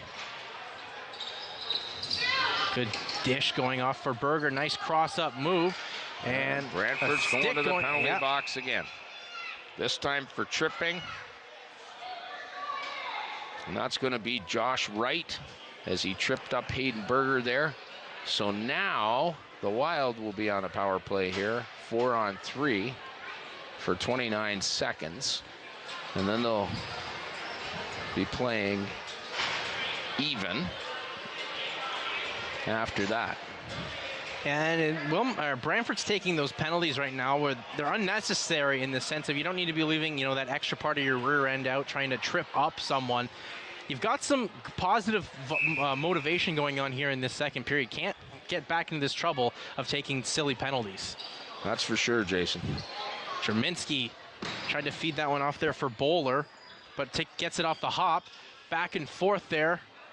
Deal with Radburn and now Bowler, and then try to get it back for Radburn. Trying to go, and goes behind the back. Jerminski, though, it's broken up and out going the other way here are the Warriors, but still going to be possession going for Wilmot. Jerminski Bowler can't handle it yet again. Trying to be pushed off the ball is Bowler. Now Jerminski's got it. We're back to 4-on-4 action here. We're just about 18 seconds away from Wilmot going on the power play. Finoro tried to break on in, had his shot attempt broken up at the last second, and bad line change for the Wild, but can't get a hold of it. That was their number 7 for Brantford and DJ Martins. Taking it up is Hudson now. Hawthorne comes out of the penalty box, so just under a minute of a power play here for Wilmot. Nagy with a shot, and this, of course, is another power play brought to you by Lori Teskey from Remax Solid Gold. Outgoing the other way, though, are the Warriors. What a defensive effort there by Haydenberger. I thought for a moment that might be a penalty shot, but it's not. Haydenberger was just tripped himself a minute and a half ago. Trips Brantford's streaking Caleb Hess there on the breakaway, and so now Brantford will be back on the power play here. Well, they may be even here for a bit and then back on the power play. So Berger, even though he takes a penalty, still, what an unbelievable effort to break that one up. That's a penalty you take for the good of the team. Yeah, that's one of those ones that's a good penalty. That trip was a lot better than the one that he got tripped on. Oh, absolutely. Just came into your TV screens out of nowhere. So Brantford will set up shot, and that ball was on a nice shot coming from the likes there of Lewis. Had a piece by Chenye and almost rolled in, but Wilmot does enough to scoop this one up here with Wyman. Wyman trying to create some space to Varutis. About 3:06 left to go in this second period. Set all the way up against the boards by the Warrior defense. Now Wyman scoops it up, but ended up losing it, and it's now picked up here by the Warriors. There's the speedy Quinn Drysdale. I'll just leave it for the captain there in Merritt to scoop it up. Or he did, and they've moved this ball around much better where they have themselves a power play for about a minute. Shut on all the way around. Coming a shot on. Oh, good save made by Chenye. Got it off just as the shot clock was expiring. Was Dorr. And still, this is a good set of action here from the Warriors, some of their best of the game. Merritt trying to swim all the way around, shot on, nice save made by Chenye. Cut the angle down, and Chenye will scoop this one up. Bit of a poor shot there from Merritt from a bad angle with a lot of time left on the clock. Yeah, well, just trying to put shots on and hope one can go by, like we saw Berger's goal, where from a tough angle, but it was able to beat Dunham. Oh, and pass couldn't be completed from Merritt there to Lewis. Ball bouncing around, and Wilmot now trying to get on a fast break as they got Wyman. Wyman looking to see what he can do. Doesn't have much support, so he just takes it wide here, and we're back to even strength lacrosse with 1:32 left to go in the second period. I think we've been about 5 minutes or so straight of penalties. So taking up here's Dorr. Dorr trying to get around. Hudson, bounce shot, goes high up into the netting. So Wilmot will reset and pick things up. Wilmot feeds that one for Hudson now.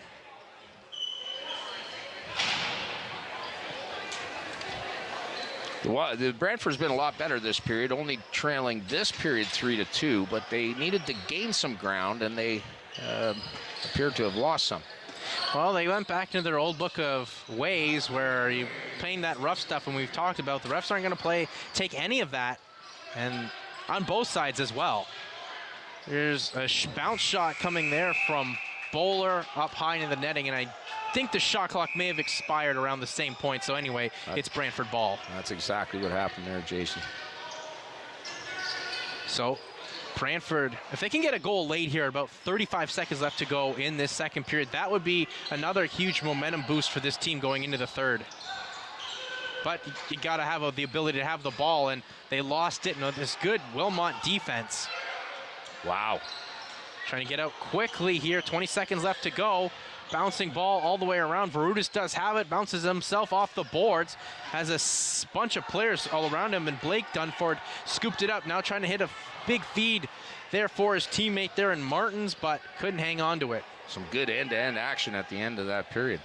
Absolutely. And Chenier will just hold on to it here as the clock expires. And after 2 periods of play, Wilmot still up by a large sum here, 9-2. But Brantford gets themselves on the board, but fell by the wayside late in that period, Doc. Yeah, Brantford was a little bit better. They behaved themselves. They didn't take as many undisciplined penalties. They climbed back in a little bit, but the Wild still holds the hammer here. They absolutely do, as we'll head into the break after 40 with Wilmot up 9-2 on Brantford. We'll be back for more action here.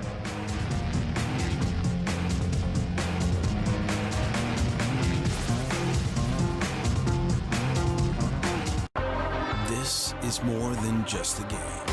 This is the largest rivalry in the world. A clash of 2 giants.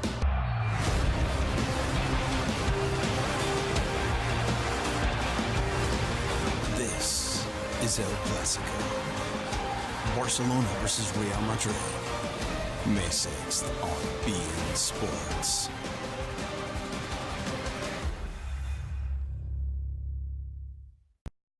Tuesday. Chef D takes you from the farm to the table with delicious meals made from locally sourced ingredients. At Home with Chef D on Rogers TV. Wednesday. I want you to have high nutrient, high protein food. Food personality Teresa Albert serves up a garden fresh, healthy breakfast. That's really good. Breakfast at Rosehurst on Rogers TV. A City News exclusive debate like no other. This is an election that's about change. It's a different arena. It's a different sport. I look forward to the city debate. Ontario's future on the line. The debate. A City News exclusive. Monday, May 7th, starting at 6 p.m. on City.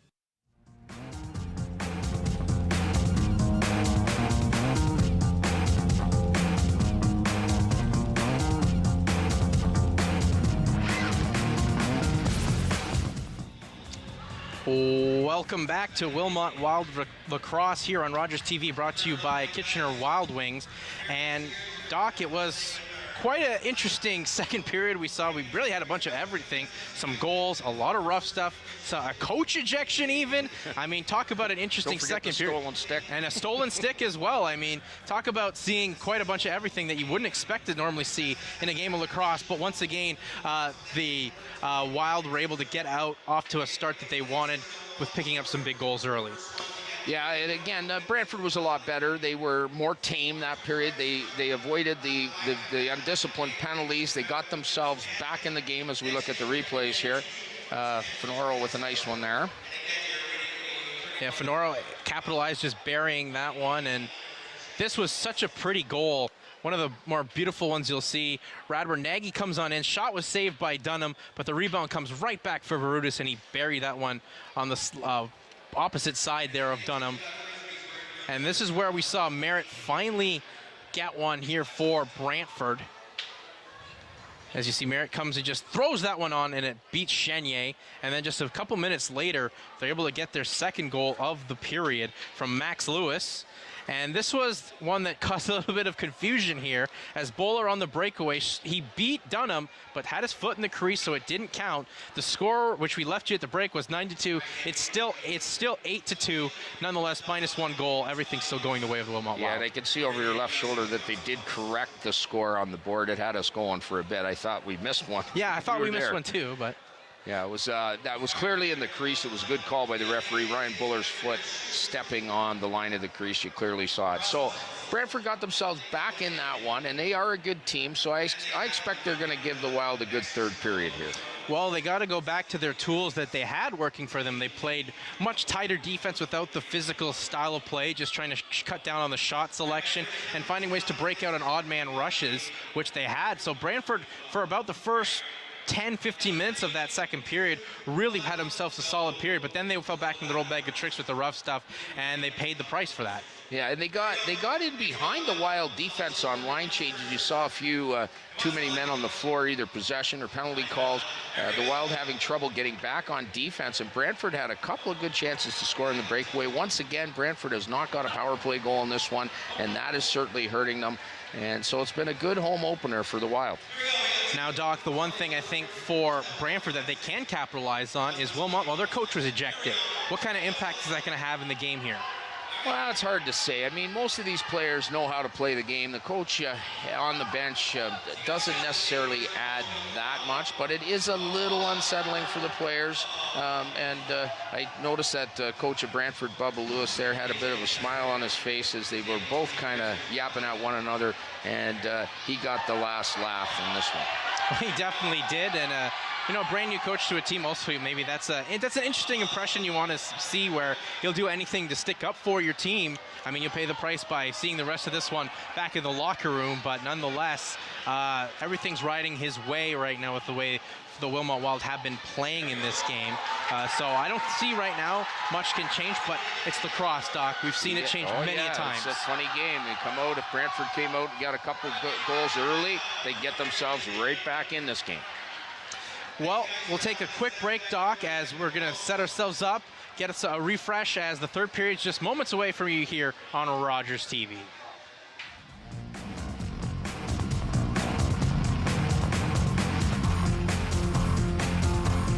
Miles and Elliot were born 13 weeks premature, and they had a tough time in the hospital over their 3.5-month stay. Lots of surgeries, lots of concerns. The major one being that they both had bleeding inside their brains, which led to too much fluid accumulation. So we knew that there was going to be challenges for gross motor and fine motor, and wanted to make sure that they gathered as many skills as they could as quickly as possible. We were lucky they got into Kids Ability pretty much right after we got discharged and started being seen by regular therapists who we're still with today. Kids Ability has had a huge impact on our family, the growth that our boys have experienced, and supporting them to meet their potential, and supporting us as a family as we continue to navigate this journey has just been wonderful. People's donations have really made a difference in not just our kids' lives, but all the kids that come through these doors and all the kids that need the opportunity to come through these doors and get these life-changing therapies. Omni Television has been a dependable voice serving Canada's multilingual communities for nearly 40 years, and now we need your support. Deeply rooted in your community, Omni is a vital part of the rich history of ethnic broadcasting in Canada. Omni is committed to reflecting your voice in your language from your local perspective, because we are a part of your community too. Your stories need to be heard. Go to supportomnitv.ca to add your voice to the hashtag SupportOmniTV campaign today.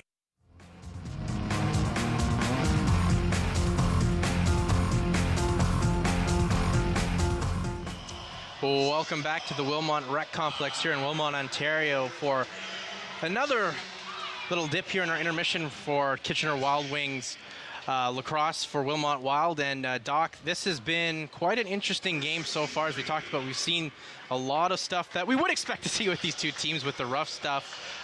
For Wilmot, though, you got to give them some credit where they've been able to bite in a little bit, but not too much to get themselves hurt. It's really been Brantford taking a brunt of their own actions. Yeah, I mean, it does get, I've played this game before, and especially when it gets hot out and you're getting slashed or bumped, you can lose your cool pretty quick. And you're right, Jason, the Wild have done a really good job of not losing their cool. And as I said, they've made Brantford pay on the scoreboard, by scoring, especially with their power play. And you can see how that just takes away the nastiness from Brantford. It absolutely does take away their side edge here. And as we're heading into the final frame here, Doc, for Wilmot, what do they need to do if they want to, come away with a win that does look like it's almost wrapped up, but still, as you said, anything can happen? Yeah, Lacrosse, you can score a lot of goals quickly. So when we coach, we usually say, take one period at a time, and the Wild should be looking to try and go out and win this period and still play tough here. They don't want to sit on their lead. For Brantford, they're going to try and open it up a little bit and see if they can score a few goals and perhaps get back in the game. Well, what are some ways that they can get into the game? Because it's been real difficult for Brantford to find ways to get by this real impressive Wilmot defense. A lot of their shots are from far out, and, they've capitalized with that one Merritt goal, but one isn't going to be enough here in this third period. Yeah, and they've lost. It appears they've lost Jordan Drage, who's one of their great shooters from outside. I think he was ejected on the play by the penalty box, so it's not going to be easy for them. And you're right, they've got to get the ball in tighter and get more chances in close.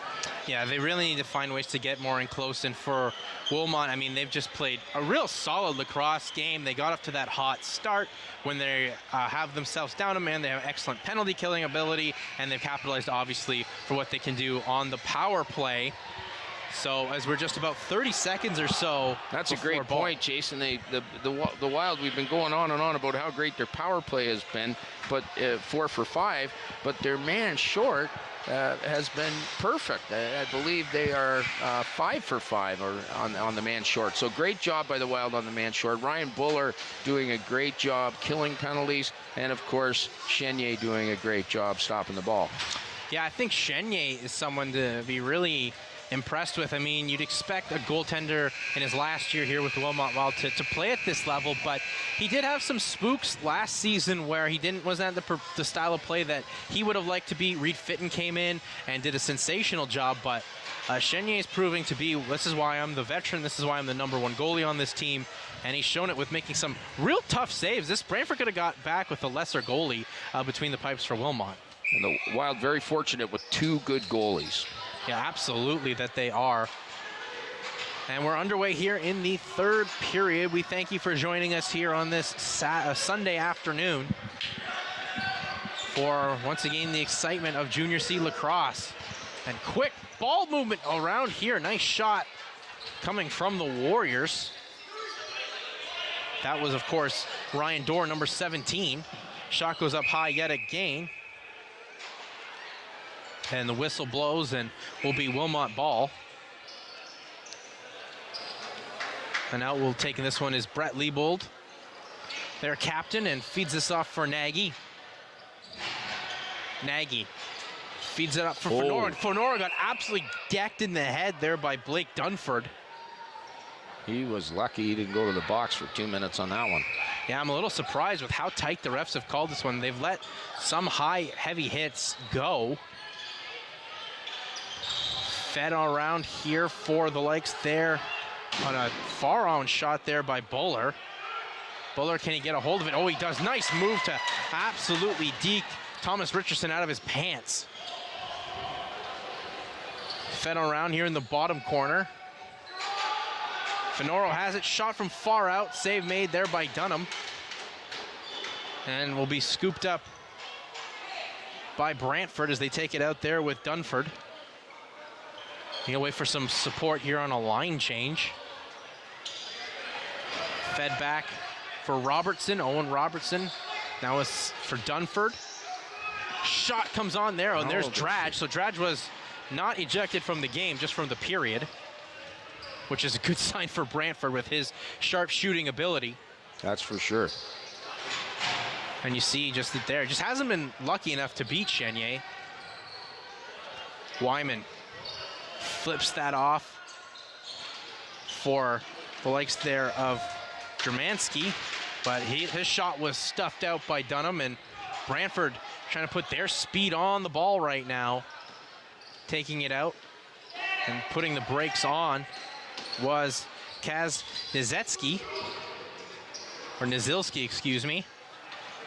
Falling down was, it looked like Berger, and it was, and whistle goes, it will still be Brantford ball. Yeah, there was a little minor interference that went on there by the Wild. Jazz spinning, scoring on a nice individual effort there from Jaden Drage, and he blows a kiss. to the up in the stands. Yeah. Oh, that's it. I don't know, Jeff. He was blowing a kiss to Randy Borghese in the penalty box, and it's going to cost him a 2-minute unsportsmanlike penalty for it. So Randy Borghese manages to get under Drage's skin there. That goes back to their altercation at the bench, and the Wild are back on the power play. So Drage gets his 4th goal of the season. You see him just spin off the defender and just fire one right through the 5-hole there of Chenier, and that's when the kisses started on coming on. I didn't realize it was Valentine's Day again. It's kind of Brad Marchand-like. Well, just no physical contact, blowing. though. Yeah. Shot coming on. Dunham doesn't know where it is. It just dropped on the line. So that was a nice shot from far out there by Radburn. And Fenoro intercepts this one and will set up shop again for Wilmot. And once again, Wilmot on the power play, which is brought to you by Lori Teske Remax Solid Gold. Fenoro off for Radburn, and Fenoro a drive. Nice save made by Dunham. They're trying these home run balls, and this one is completed. Thought it was completed. Takes a big bounce into the corner. Being dealt with there is Borghese. So he's had himself a game he won't forget. Maybe not on the stat sheet wise, but one he's definitely left an impression on these Brantford Warriors. Randy, a good defensive veteran for the Wild. Still mad scramble, trying to break on through here is Max Lewis, and the good defense from the Wild works out again. No shot clock expires, and really no lanes for Brantford to even put a ball on Chenier. Would be big for the Wild to get a goal here, because at 8-3, if Brantford scores another one, it's starting to get close. Well, they still got themselves under 30 seconds to work with on the power play. So, and the way their power play's been, look out, Fenoro to Nagy. Nagy thought about a low shot, and it goes, he does shoot it, goes off the end boards, and it's scooped up here.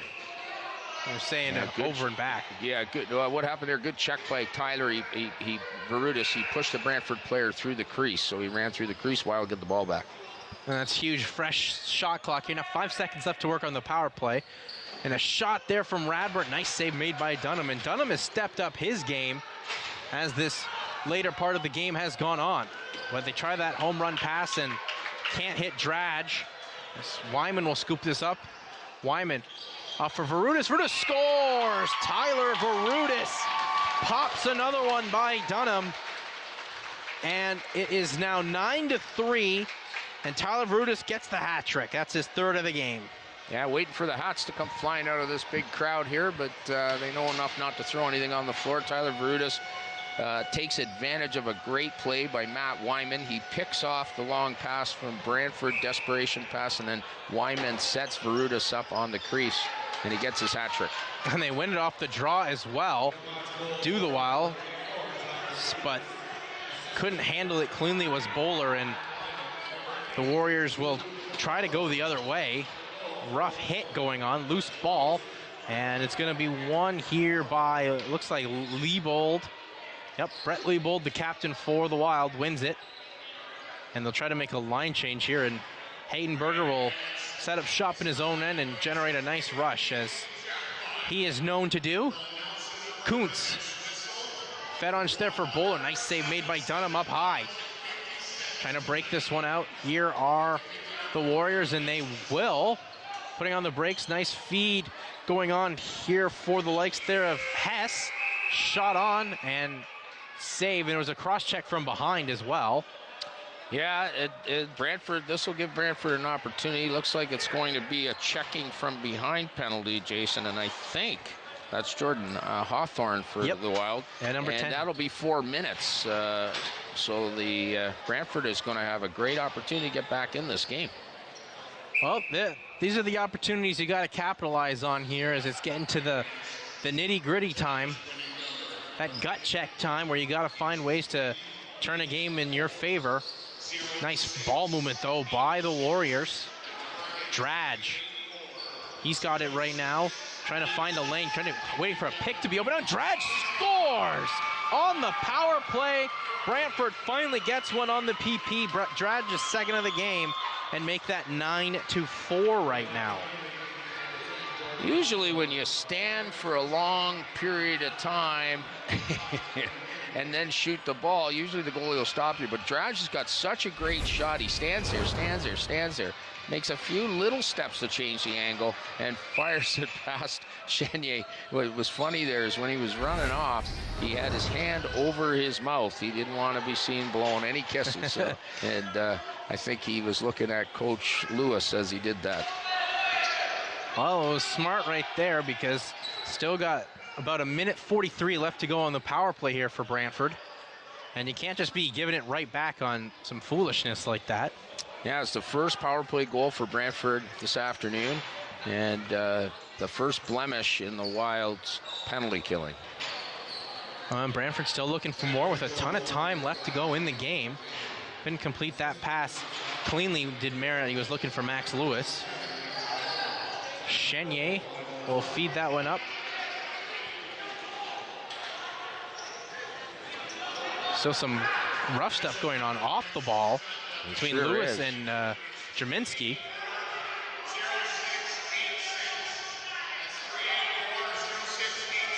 It's Nagy, though, with it. Tried to throw that nicely behind the back. Or excuse me, that was Wyman. But threw it away more than anything.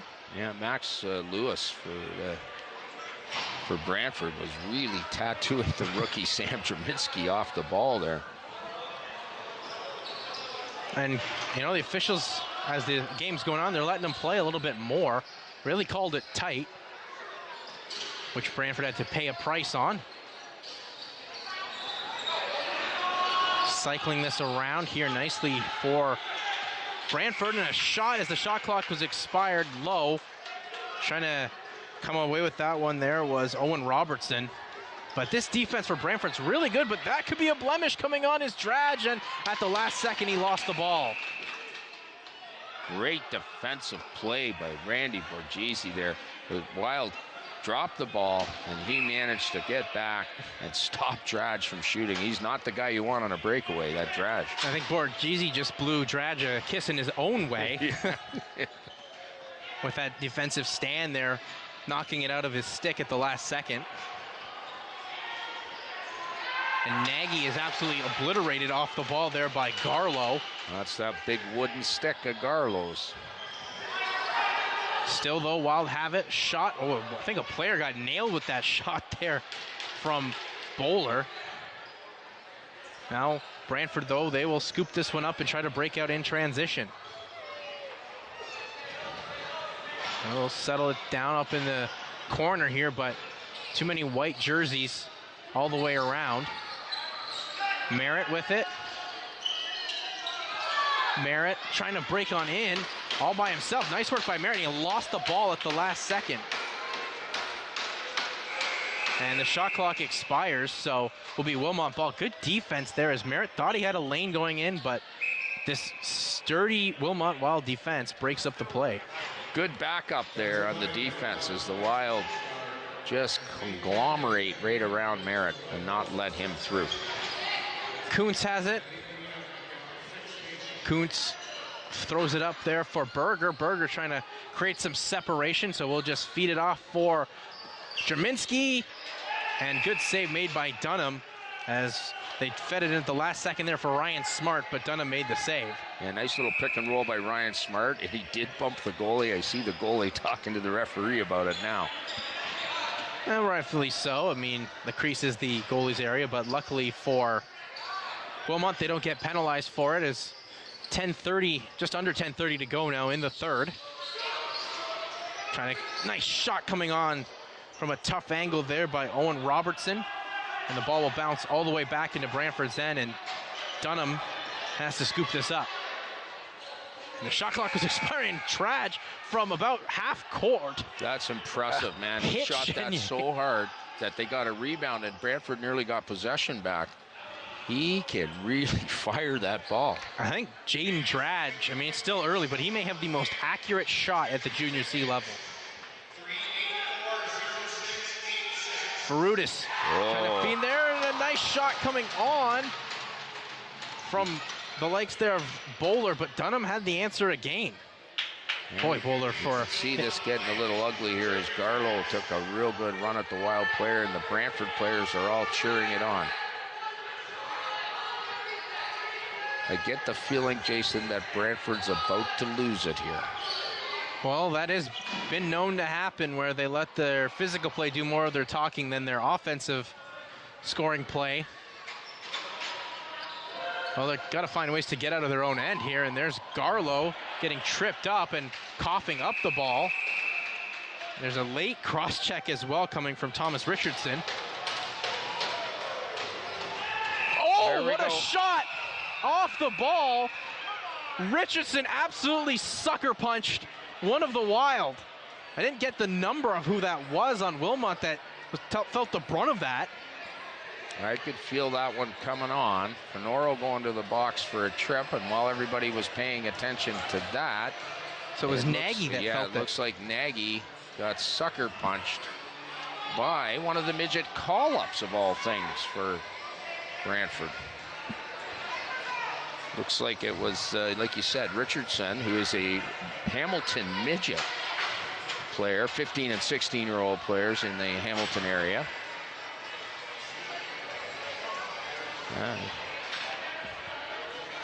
Somehow Nagy gets a penalty. Yeah, out of I was that. wondering how can you get a penalty by taking a punch square on in the face when you're not expecting it? Well, there's always the question is what happened before the punch, Jason. Yeah, we wonder if Nagy had said something. Got some more action on the bench here.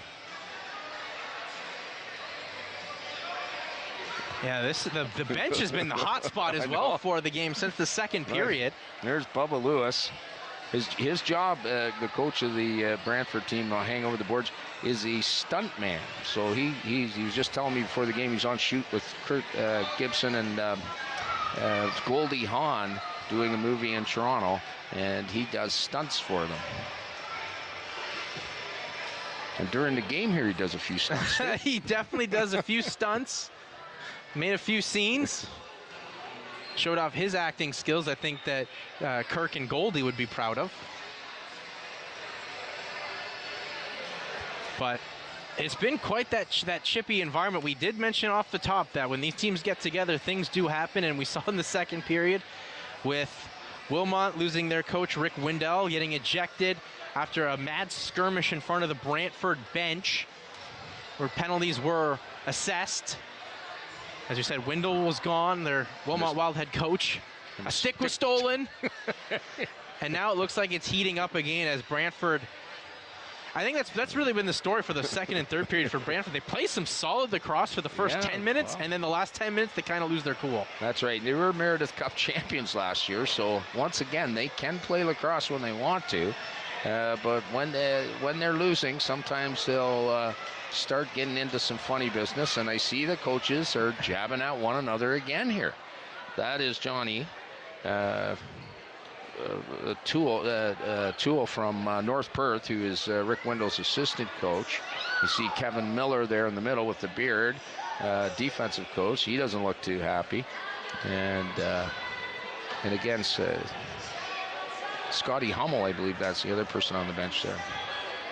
Well, once again, the officials got to sort out a lot of stuff right now. As we have seen that Tyler Nagy has been assessed a penalty. Right now, it looks like the Wild have the extra 2 minutes. Of course, they did have the tripping penalty initially to Fenoro. And I'm not sure if the rest of it's going to be even or not. We'll see.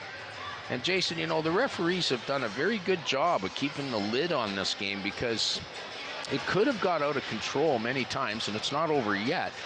But they really have kept a good lid on the action here. Well, absolutely. As it was when it was 6-0, things could have definitely gone. And look at this. Oh, just there it is. Absolutely. What we missed there, if you could just roll it back a little, there's something that happened to his stick, and it looked like Nagy might have knocked his stick out of his hand or something.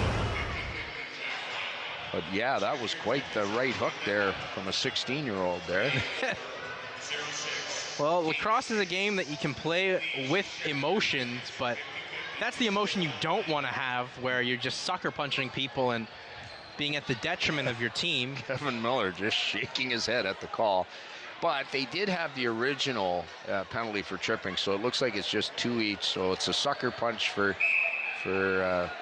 Robertson and knocking the stick out of the hand for Nagy. Well, here we go. Shot comes on from Lewis, went wide. Drage with a gain, a great shot from distance, but Chenier makes the save. So Wilmot on the power play. Wild almost caught with too many men on the floor there. Which leads the Warriors to scoop that up from Ryan Dorr and set up shop again in the Wilmot area. And a shot from Merritt, save made by Chenier. And this defense, as we've said before, has made it real difficult for Brantford to come in, and they charge at Chenier. And that is not good, because that's checking in the crease there, and that should be a penalty. The referee did not call it. Now, there's some rough stuff going on behind in the Wilmot area, in the Wilmot goal crease. This is tough to take for the Wild. Wyman's going to get a roughing penalty here, but the Brantford player has been causing all sorts of trouble in this one. Como, he actually checked Andrew Chenier in the crease, and that should be a penalty in the first place. So now the Wild get another penalty, one for taking a sucker punch, another one for the goalie getting checked, and Brantford has a 5-on-3 here. So Brantford with a 5-on-3, but what do they do right with it? They cough at this one up as it's taken out by Tyson Jibb. Jibb flips that off for Bowler. And Bowler's just going to do what you'd expect, sit on this ball and eat as much time off on the power plays that Brantford has.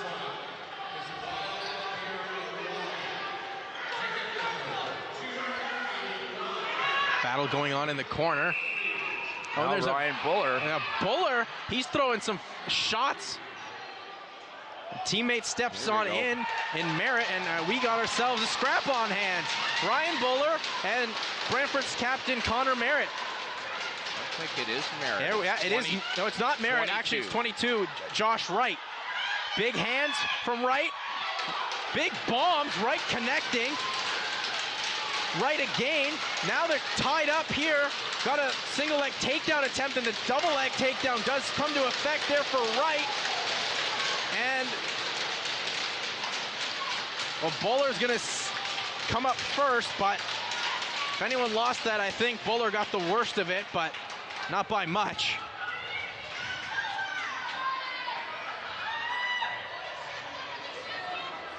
Well, talk about making a debut for a team.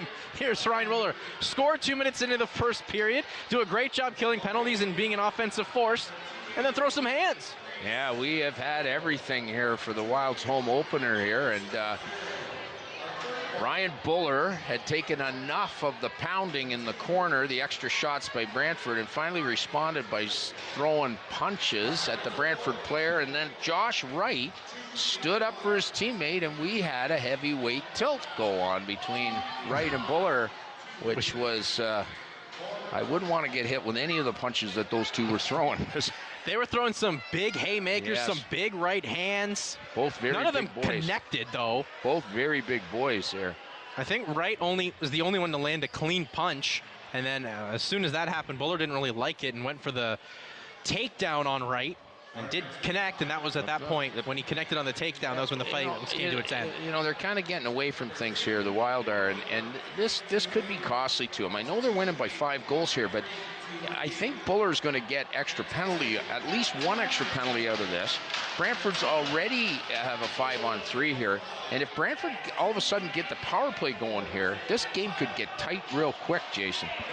Well, it's 9-4, still 7:33 left to go. A lot of time left in this game for anything to happen in here for Brantford to make a comeback.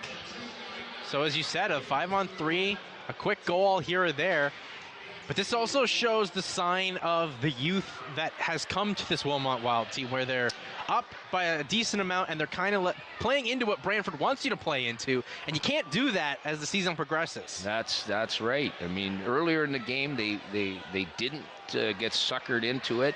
They took advantage of the power plays. Now they seem to be getting suckered into things. And you know, Lacrosse is a funny game. It's not over yet. They're down 5 goals, but they're going to be on the power play here for a while, so they could get back in it.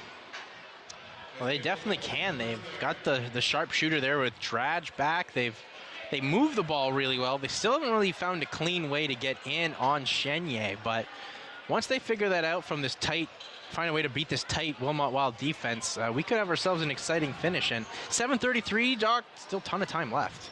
It sure is. You see Hunter Schmidt head over to the penalty box here to serve probably Ryan Buller's minor, and there's no room on the board, so we're not quite sure what the calls are here. The referee is explaining things to Coach Miller.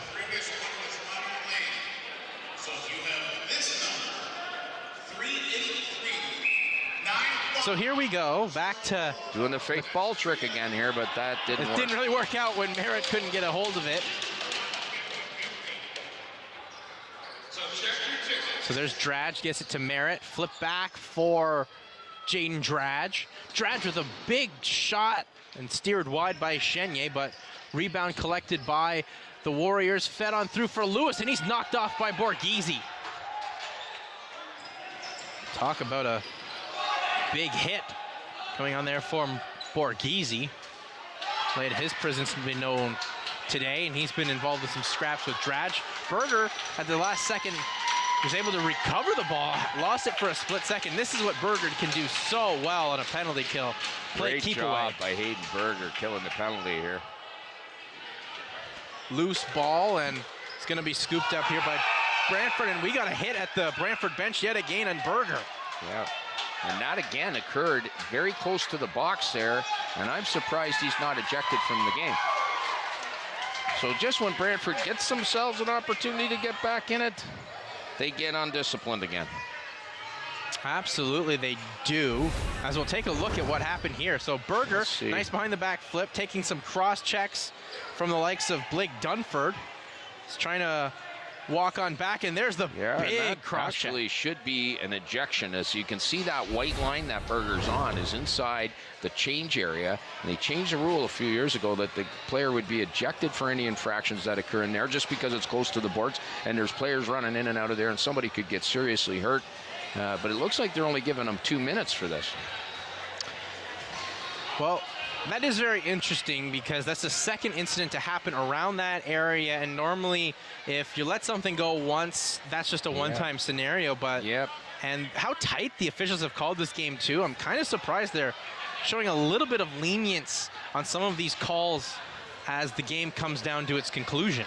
Well, they are getting a 4-minute penalty for that, so that's interesting.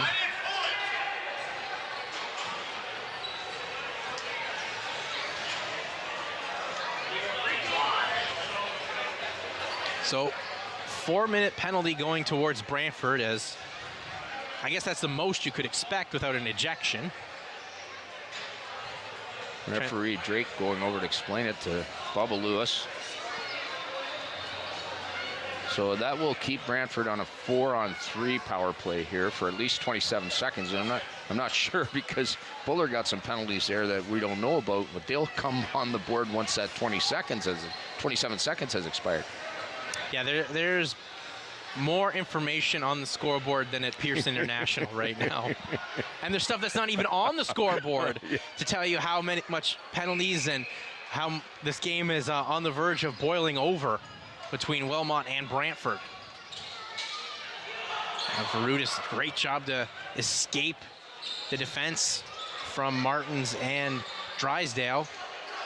Brutus breaks on through, unbelievably does. Off to Fenoro, and he had an open cage to hit, and he just couldn't find it.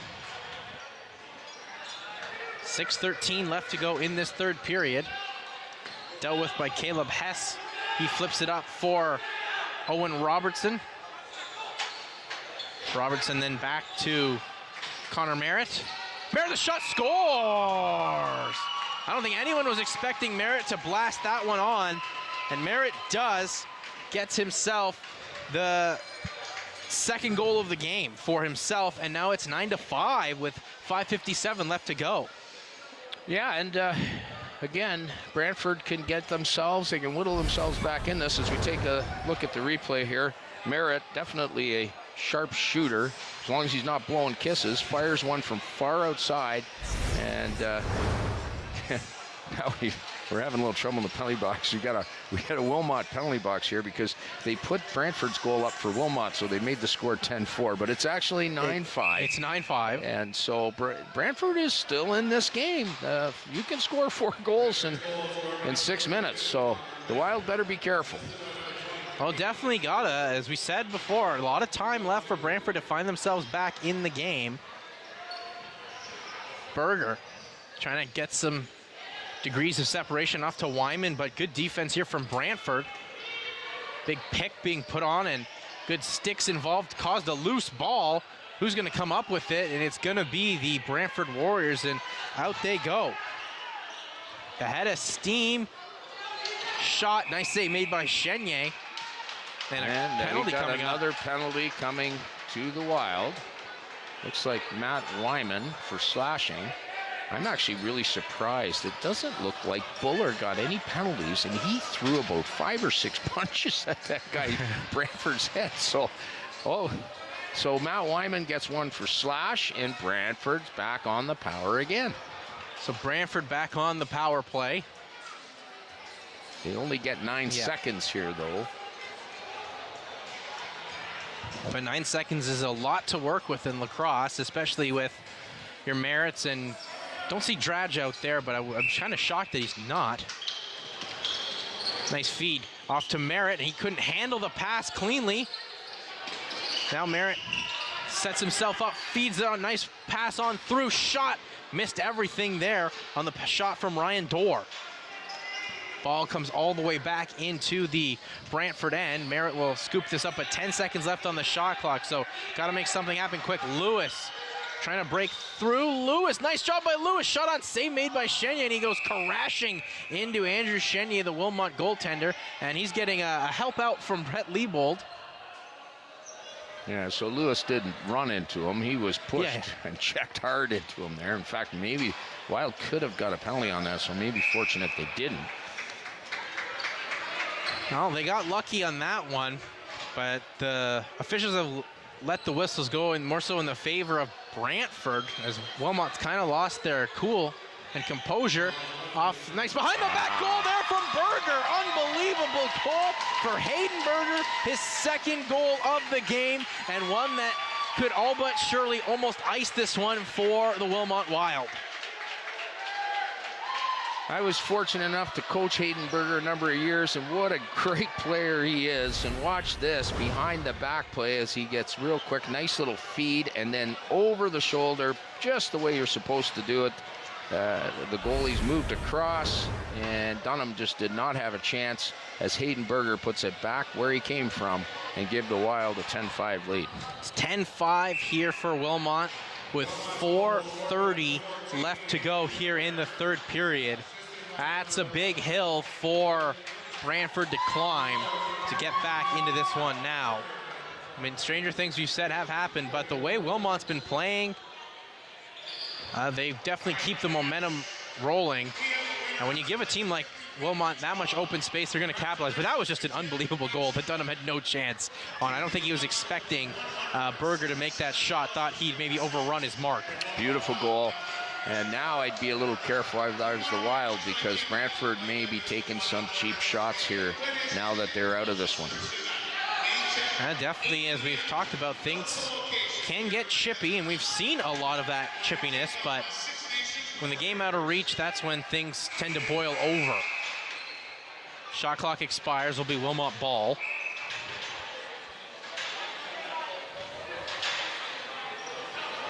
And the Wild will take it up with the aforementioned highlight reel goal scorer, Hayden Berger.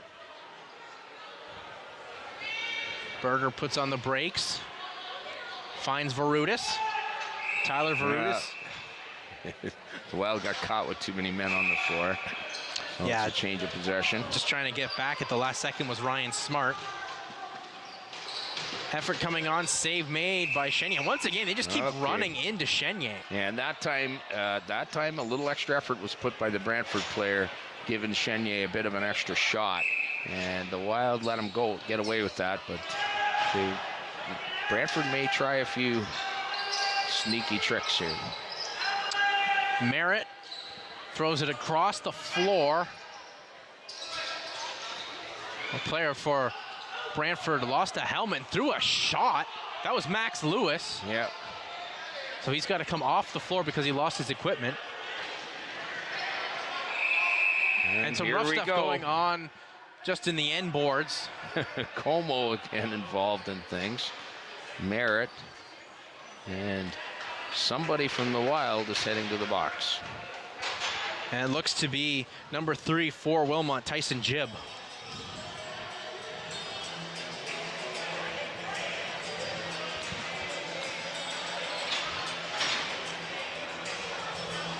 What a feisty game this has turned out to be, especially this conclusion here in the third period there. Lewis was trying to create some separation, lost a helmet, and decided to throw a punch, which I don't know how that doesn't result in a penalty. Yeah, the referees are giving Brantford a little bit of leeway here in the third period. That was a 5-minute major for whatever happened there. So.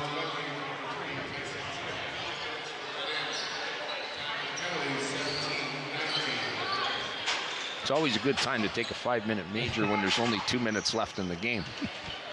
Yeah, well, early trip to the showers, and a shot comes on from Dradge, stirred away nicely by Chenier. Trying to keep working here, but 2 seconds left on the shot clock, and they're not going to get a shot off. Whistle blows because the shot clock had expired. It is Wilmot ball. A lot of confusing things happening here. It looks like the Wild are getting another penalty here. And I think they had a shot and they didn't reset the clock. So the Wild so Brantford's going to have a 2-man advantage here. Yeah, that shot clock definitely should have been reset because the shot clock expired before the pass attempt even came. So it should have been Wilmot ball. Well, maybe the way things are going right now, the officials have kind of lost it a little bit. A lot to keep track of for them, that's definitely for sure. Shot comes on from the likes there of Como. Dradge gets it, he's pushed out by Leibold.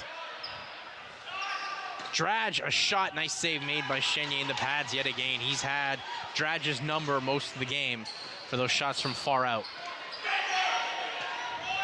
Fed on through, but it's intercepted on the end boards. Actually, nice job by Berger to scoop that up and make something out of nothing. Hayden Berger's just going to sit on this here for the 1:22 left to go. Pinned up against the boards. And the shot clock expires, so Berger does what he's supposed to do.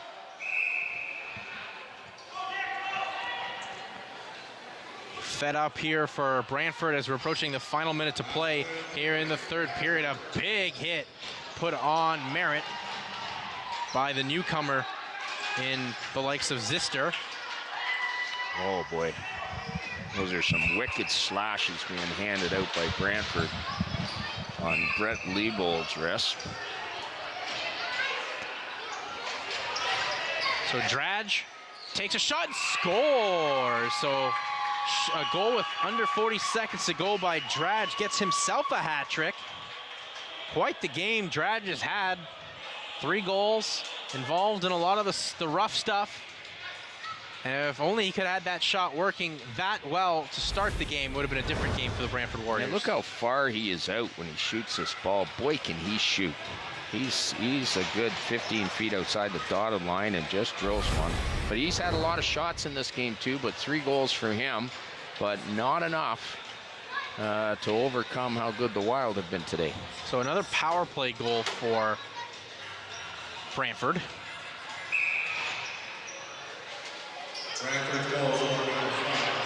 And out will be Wyman with it.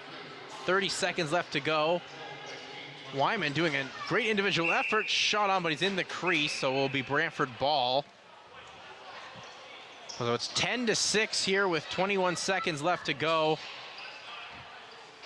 Merritt will try to make something crazy happen. Merritt shot a nice save made by Chenier, and Lewis couldn't get it, scoop up the rebound. 10 seconds to go. Drage trying to look for that clean opening. He makes a pass there, and it's a goal from a tough angle. Taken there by Ryan Dorr. He gets his first of the game. And Ryan Dorr gets his fourth of the season, and Dorr came in tied for the lead in points with for Brantford with Michael Como and Connor Merritt. So Brantford makes this look respectable. Scoring late here, as you see, his Dorr's wide open on the crease. Poor Chenier didn't have any help at all.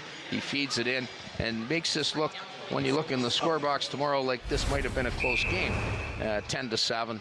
But as we know, if you've been here, it wasn't.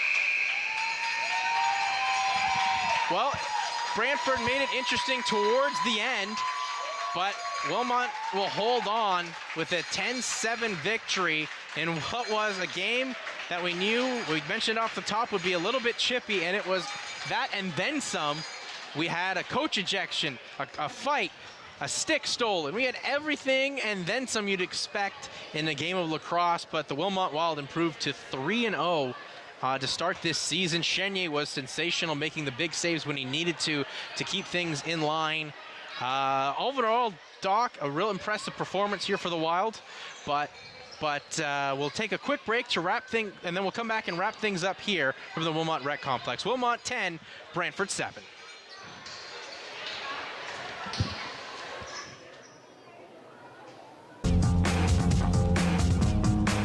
Introducing Brantford's new news team. Benjamin Strasser, Matt Mannon, and Benjamin Howard, making a difference where it's needed most. Think Millennial Thursdays on Rogers TV. Is this what freedom looks like? You will love the Lord thy God with all your heart, or you will feel the pain of his judgment. We come here, we work, we die. The future of mankind depends on what we do today! My name is June Osborne. I am free. Local entrepreneurs share their stories of success and challenges in small business. Or even if I need more of a virtual kind of presence. The Small Business Show on Rogers TV. A City News exclusive debate like no other. This is an election that's about change. It's a different arena. It's a different sport.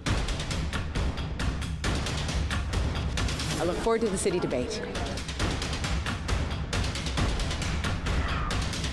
Ontario's future on the line. The debate. A City News exclusive. Monday, May 7th, starting at 6 p.m. on City.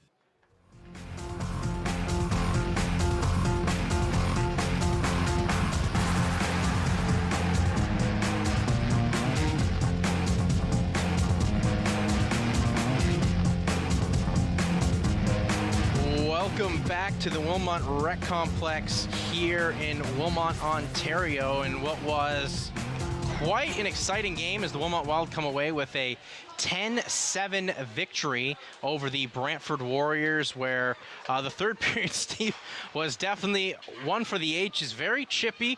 Brantford got themselves back into the game, but unfortunately the clock was their enemy. It was too little too late. Yeah, they made it respectable at the end, and they are a good team. They are the reigning Meredith Cup champions, but the Wild were just too much for them today, especially with their power play. Yeah, absolutely, and that start was just really what did Brantford in. It was about 6-0 after one period of play, and Brantford had no ways to really get back into this one after that. And when they were so impressive off the top, and one of the guys that was super impressive for the Wilmot Wild was our player of the game, which is brought to you by New Orleans Pizza, and that's Tyler Varutis. Had himself a hat trick today. I mean, he's just such an important player for this team with his veteran experience. Yeah, he sure is. This is his last year, and he manages to squeak one there on the power play you see there, and then here's his great well, that's still the power play goal, but you'll see his swim move on his second goal, and he had quite an afternoon here scoring 3. And he absolutely did, and he not only gets those 3 goals overall, his hat trick to plug his stats, but he does a lot more for this team, with whether it's on the power play, killing penalties on the penalty kill. He's just such an important player, a guy that Wilmot really does need to have for the success of this season. Yeah, he's a veteran, and they've got a lot of veterans on this team with the 2 Tylers, Tyler Nagy and Tyler Brutus, Randy Borgese, Ryan Smart. And they need those veterans to lead a lot of the younger guys if they want to have a good run this year. Absolutely, that they do. And for Wilmot, I mean, I think you have to be really impressed with them. They have that nice mix of veterans and youths, but they kind of let it go in the third. But when Brantford tried to sucker them in the start of the game, they didn't fall for it, and they were able to capitalize on that with that themselves going, 4 for 5 on the power play. So, as you said, that's really what did Brantford in this game. And, for Wilmot, a 3-0 start, that's what you want to see right off the hop. Yeah, it's a good start for them, and I believe they have a week off here before they play next week, and they find themselves at the top of the standings. That's a familiar place for them. Well, Steve, it's always great to be back working with you, and especially with a nice home opener win here for the Wilmot Wild. They take this one of the Brantford Warriors 10-7. So, for my broadcast partner, Steve Doc McGregor, I'm Jason Hagholm. Thanks for spending your Sunday afternoon with us, and we'll be back here next Sunday for more Wilmot Wild Lacrosse.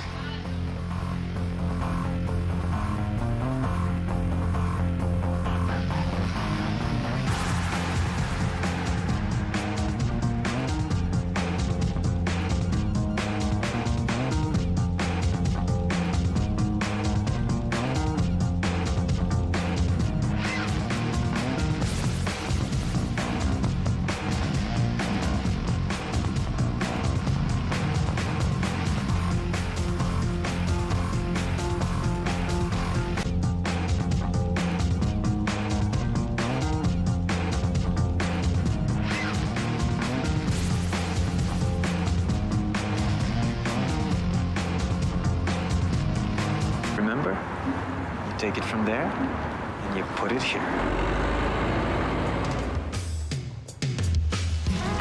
12 months and 25 million tons of fill later, St. Helens Island was reshaped and Ile Notre Dame was created.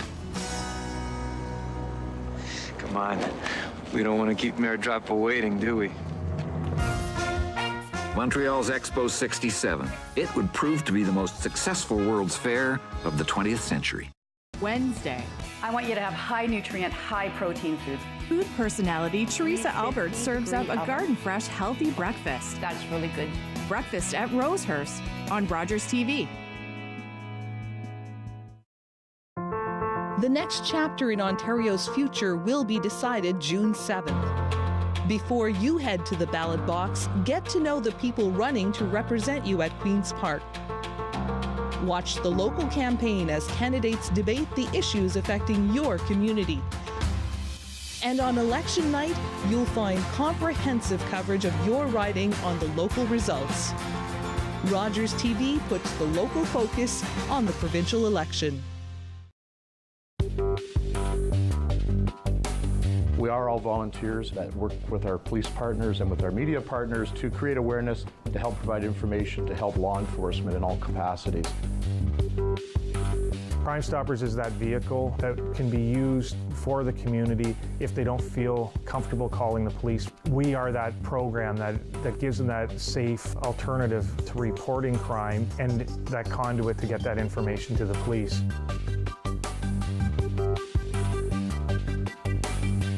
The Woolwich Memorial Centre, located in Elmira, was designed to bring a community together through its state-of-the-art design with ice rinks, a public swimming pool, and a walking track. The facility also includes areas for youth and seniors. In 2014, an act of vandalism devastated a community, but it also brought the community together.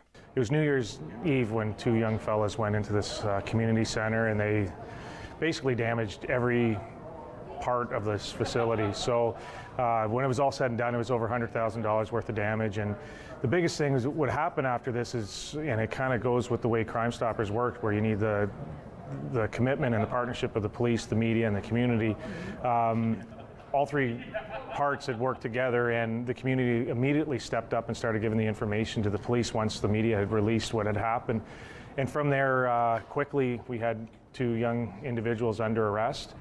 And from that, we looked at it, this was a great opportunity for our program to create an awareness of what Crime Stoppers is, because we do know that in our society that we have a lot of people that don't like to report to the police or are afraid to report to the police for a number of reasons, and it could be fear, it could be where they live, and it could be just the apathy of not really wanting to get involved. And we looked at it as the response of this community and how they quickly identified the people that were responsible. We said this is a good opportunity for our program to highlight that and do something and give back to the community for stepping up and speaking up. Our whole purpose of this is to create that relationship between the police and the young athletes that are on the field or on the ice. We're very fortunate to have not only police officers here speaking with the kids and being the role models, but we also have other community members, so teachers. We have some members from the University of Waterloo, Wilfrid Laurier, that came here, and they're giving their expertise to these kids. But the biggest thing is we're sending that message on what police officers and what community people are like, community-minded people, and we're hoping that we can send that positive message to the kids and be the role models that we're expected to be, for one, but also to just, teach them that good citizenship and making right decisions and, doing the right things when they see something that, whether it doesn't have to be just criminal, it could be just something that needs to be reported or someone needs to know about, and a simple thing is a bullying issue.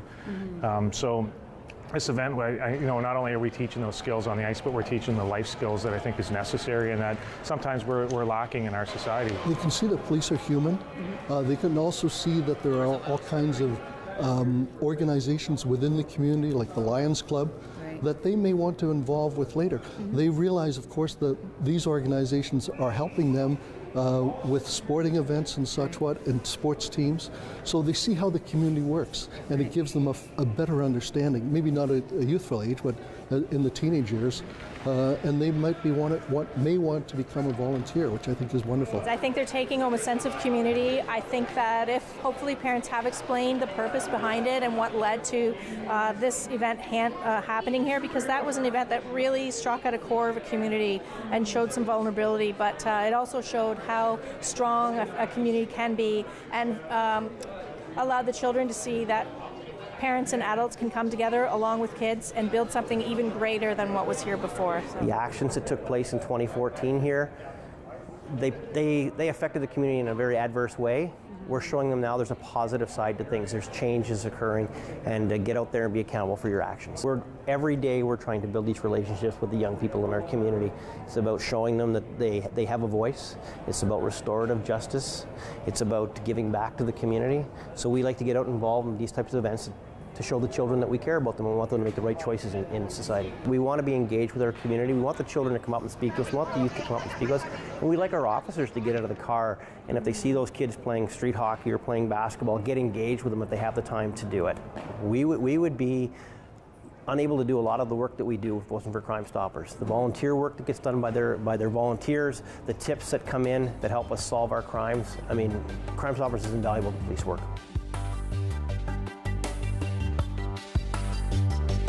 And we really rely on Crime Stoppers and their ability to appeal to the public to get information for us to solve some pretty important investigations. And I think the biggest thing is for them to help us bring some closure to a lot of victims in our community, and that's the biggest gift that they can give. These people here are on their own time, they're volunteers, and truly they make our work so much more effective, and they really bring a lot of help to the community with some troubling times. Next time on Waterloo Regional Crime Stoppers, cops spotted tagging a convenience store, and the community joins in. Street artist Magic Finger Wong gets inspired. Awesome artist. He's an awesome kid. He humbled me. He actually brought me to tears with his story on how much he wants to paint.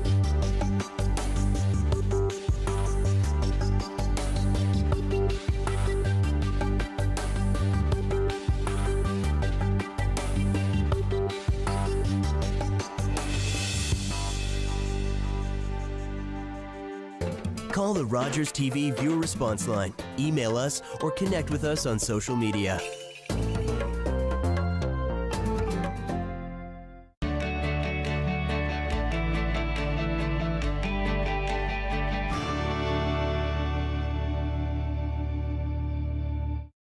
Imagine struggling to breathe every day. It's a struggle facing thousands of Canadians like me who live with cystic fibrosis.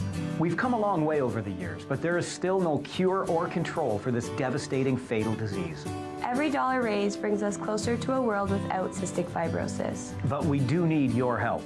Support the walk to make cystic fibrosis history. Register yourself or pledge your support for a team of participants. And help us find a cure for cystic fibrosis. It gets you out into the community and you meet so many new people and experience so many new